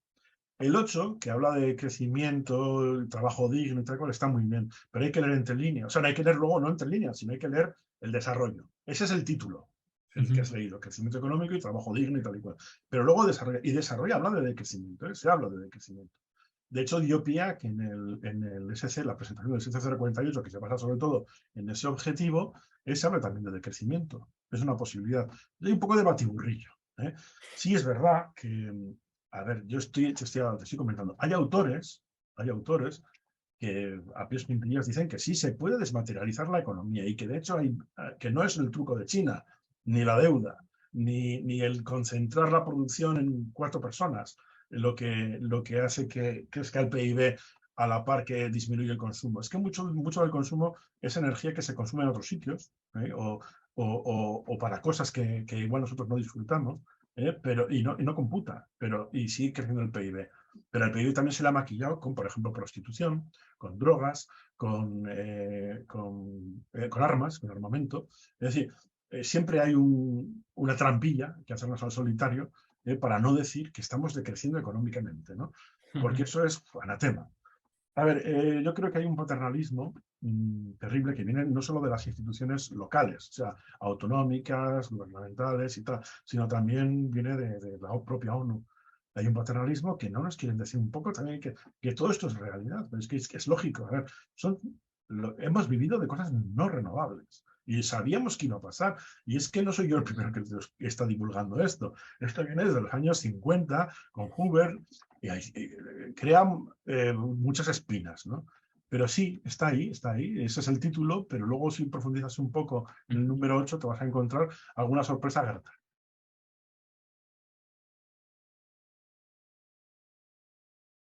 O sea, todo lo que es acumulación de capital, acumulación de riqueza, supone gastos muy por encima de la media o sea, ser rico porque consumes gastos, ¿no? Y lo que fueron, por ejemplo, privatizaciones para empresas privadas, hay unas pocas personas o unas élites empresariales que se lucran a base de quitárselo a otros, es así de claro. Es verdad que hay un 1% de la población que consume la mitad de los recursos del planeta. Por ejemplo, un país, Estados Unidos, todos los días necesita la cuarta parte, son el 4% de la población mundial, y todos los días necesita la cuarta parte, el 25% de los recursos del planeta, en este caso, por ejemplo, de petróleo, para tirar para adelante con su economía, porque el estilo de vida es ese. Entonces, si todos quisiéramos vivir como Estados Unidos, necesitaríamos 7 planetas. Si quisiéramos vivir todos como en Kuwait, 12 planetas, y así, ¿no? Es decir, que es imposible, ¿no? Eso, algunos pagan el pato de lo bien que viven otros, la mayoría, ¿no? Y luego hay una bolsa de población muy importante, enorme, que es la que está sufriendo los impactos del cambio climático, por ejemplo, y del gran consumo de las otras zonas, de esos ricos, que nosotros estamos en el lado de los ricos, ojo, claro, es que tú vas a decirle a una niña de Nigeria que tiene que recorrer 14 kilómetros para llevar unos troncos o unos palos, ¿no? Para hacer la comida y tal, para calentar el mijo y tal. Oye, ¿sabes que estamos colapsando en Occidente? Y te va a quedar así, dice, ¿qué me estás diciendo? Y me dice, sí, ha empezado el colapso, ha colapsado un sector, hay una fábrica que va a cerrar y tal. Tenemos un problema horrible en Europa, porque estamos a punto de colapso. Y la niña se va a quedar así viendo, pues que a esa niña la tienes que multiplicar por miles de millones de niñas. Y es así, o sea, esto es así. Ahora fueron a Egipto, a la COP27, grandes personalidades del mundo de las empresas, había más representantes de empresas de los combustibles fósiles que de empresas gubernamentales, que de estamentos gubernamentales, en unos jets privados, que muchos de ellos fueron boicoteados en Holanda por la Extinction Rebellion y tal igual, pero que, bueno, pues cada uno de esos vuelos consume lo que todos los que estamos aquí conectados podríamos consumir en 10 años sin hacer nada, sin viajar ni nada. Es decir, solamente el vuelo de ese señor pues supuso eso. Pero ese es el que te va a decir a ti que apagues el grifo, que apagues la luz, que bajes la calefacción a 19, que no te pongas aire acondicionado con las olas de calor. Esos son los que te lo van a decir. Entonces, claro, esto pierde credibilidad. Entonces, claro, ¿cómo no van a surgir teorías conspiranoicas con la Agenda 2030, con el dictamen SC048, si esos ejemplos están a la orden del día? Entonces, claro, aquí la honestidad brilla por su ausencia.